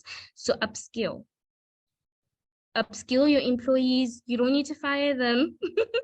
Just upskill, you know, upskill yourself. And then the more you grow, the more you can bring in a brand new person for you to also pass on that knowledge. Just my little 2 cents. And when we are upskilling, countries need to strategize, or countries need strategies that combine energy, environment, education, skills development, objectives, and policies. You know, we need to have more active conversations about how we can integrate sustainability into our educational system, right? Because Tata, may I Emma, nudge you to wrap up in 2 minutes in the aim of trying to finish at 12? I will try. I think I'm Thank you. almost done. Emma, engage in active social dialogue. Our ministries, our stakeholders, private, public, civic sector. The civic sector is usually left out a lot. We're expected to advocate for many things, but you're not engaging us in these conversations. And sometimes we nudge ourselves into these conversations and we try to play catch up, right? But you have to make sure the different stakeholders that are affected by sustainability are part of the conversation, so that when you do your part in regards to I hope you guys can still hear me. When you do your part in regards to climate action and environmental sustainability, then at least you have human resource support. I know I keep going back to social inclusion and diversity, but I think it's my favorite. I don't know. I mean, that's why we have SDG 17, no? Partnerships in institutions and organizations. I don't know if I'm saying it correctly. We have to work together. This allows for skills requirement mapping and allows also for elaboration on in-depth programs for potential skills, basically upgrading and also redesigning national vocational training and education schemes. What is curriculums that are being taught in schools and vocational schools as well. The overall objective basically to merge skills development with green policies or sustainable policies and investment. And then when we're talking benefits of green jobs, environmental sustainability, that is a definite yes. Reduced carbon emissions, reduced greenhouse gas emissions, clean air and water results in improved air and water quality. If you have improved air and water quality, obviously, you know, health risks are reduced. People will live longer lives, will be healthier, right? Conservation of ecosystems, we're talking biodiversity protection, and protecting endangered species, innovation in technology advancement, again, with the industrial revolution that we're in, as well as contributing towards the international sustainable development goals that our country local has also you know, decided to align itself with. And some of the challenges and barriers that I'm sure a lot of us here are also facing is funding constraints, but you can always find opportunities. You just need to actively look for them. Awareness and access. So as much as you are creating information and campaigns, are you also enabling accessibility or ease of access to these awareness campaigns that you're doing, to this information that you're publishing, to this work that you're doing, to these classes that you're offering? It's very important. Solutions, public-private partnerships, civic partnerships, like we're doing today, having these different stakeholders talking about it, and also just increased investment one way or another. Sometimes investment doesn't only have to be through funding. There are different ways to invest. Just find out what the need or what the gap is and how you can contribute towards helping. And then, as I mentioned, I'll go a bit more into detail with our Mebala example with recycling. To refer, can I give you 30 more seconds? In order for us to refurbish and decorate the Lady Mysteria Youth Center, we used recycled material, right? Sitting areas, training building, it was all done from recycled material. We also facilitated learning and skills development and engaged with students at the New Era College to install solar panels at our business one-stop shop incubation center at the top. So if you visit our Lady Mysteria Youth Center, you'll be able to see it. We're using clean energy, guys. And also facilitated learning and provided support to our youth entrepreneurs through the ESG training. And we're trying to show them that sustainability is not just a one note going green using environmental friendly products, but it's also social and governance. Yes, you also need to consider social and governance aspect of it. And we also introduced social governance tools that equip small businesses with sustainable practices. And the project is still ongoing. On Sustainability Day on the 25th of October, we will be having a panel discussion addressing challenges faced by small businesses in the ESG sector. So you can find out more about what we do, where we are, and just engage in more conversation with us, Mebala Youth Studios, on social media. You can call us, and these are some of the partners that we work with. Apparently, I had to rush through my presentation, but I hope it was useful.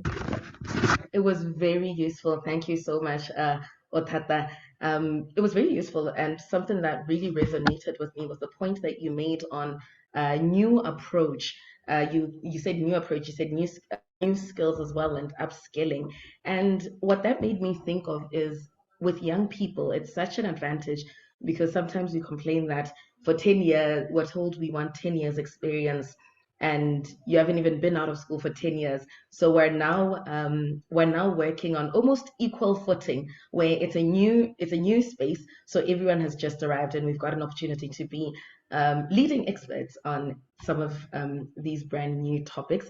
We've got a comment from Douglas Rasbash on very good topic and well presented. We need to find 420,000 jobs over the next 10 years to ensure youth are employed. Thank you for Douglas again highlighting the importance of green jobs.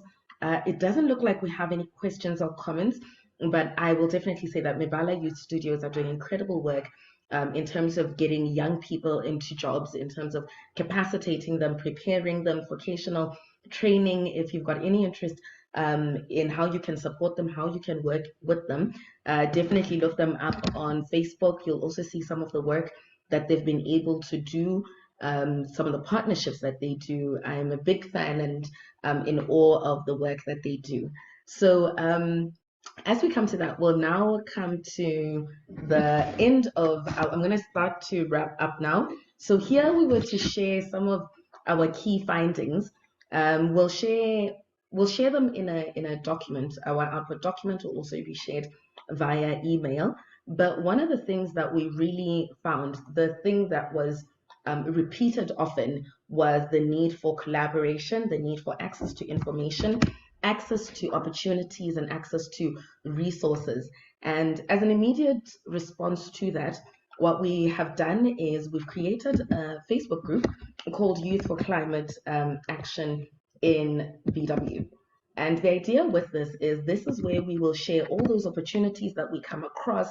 When Green Loop is taking more mentees, this is where hopefully they'll share them. If you are doing an exciting project that you'd like to share with us, please share it as well. So it will be up to us as young people to really bring to life what we say we need. We say we need collaboration. This is our opportunity to collaborate. This group is yours. Whatever's posted on there is up to you. Share opportunities.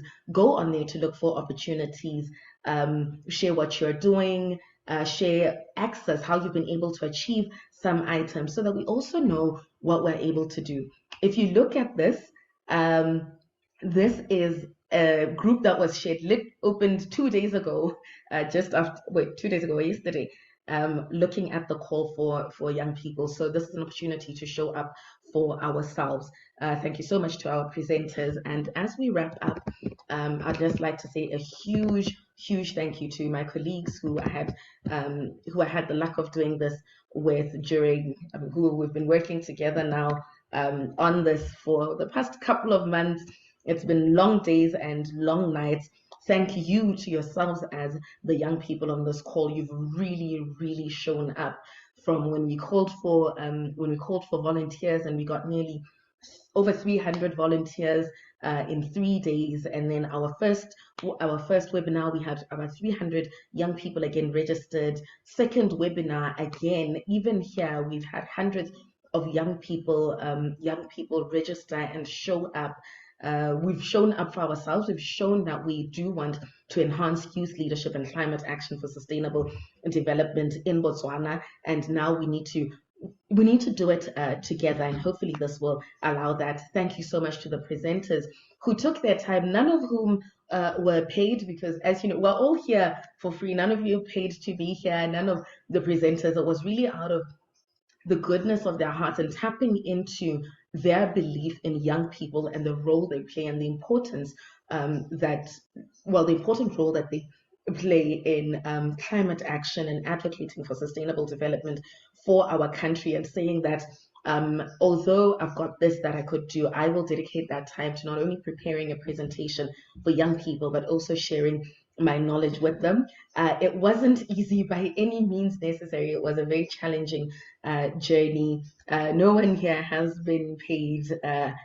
I think in terms of fundraising, this has been one of the most traumatic experiences.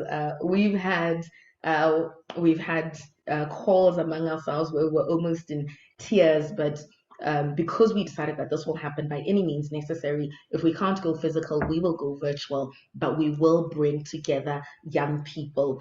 Thank you to the people who took the initiative to host this: Global Shapers, Sustain 267, Botswana Climate Change Network, Green Habitat Botswana, and our main supporter, Branding Akosua, who've done all of our artwork. They do branding strategy. If you need branding, if you need social media strategy, please reach out to them. Again, thank you so much.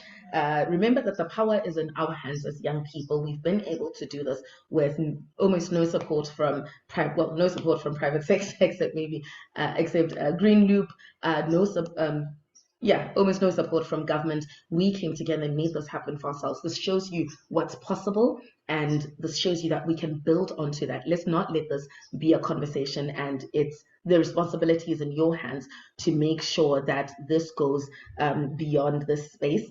And in continuing with that, the presentations that were made today we'll put on our YouTube channel in case you ever need to refer back to them, to remember, for inspiration, for lessons. Those will be shared there. And with that, I think we come to the end of the very first LCOY in Botswana, the very first local conference of youth on climate change by youth, for youth, looking to bring us together. Thank you so much. It has been a pleasure doing this. My name is Pato Kilisitse, and I'm a climate justice advocate. Good afternoon.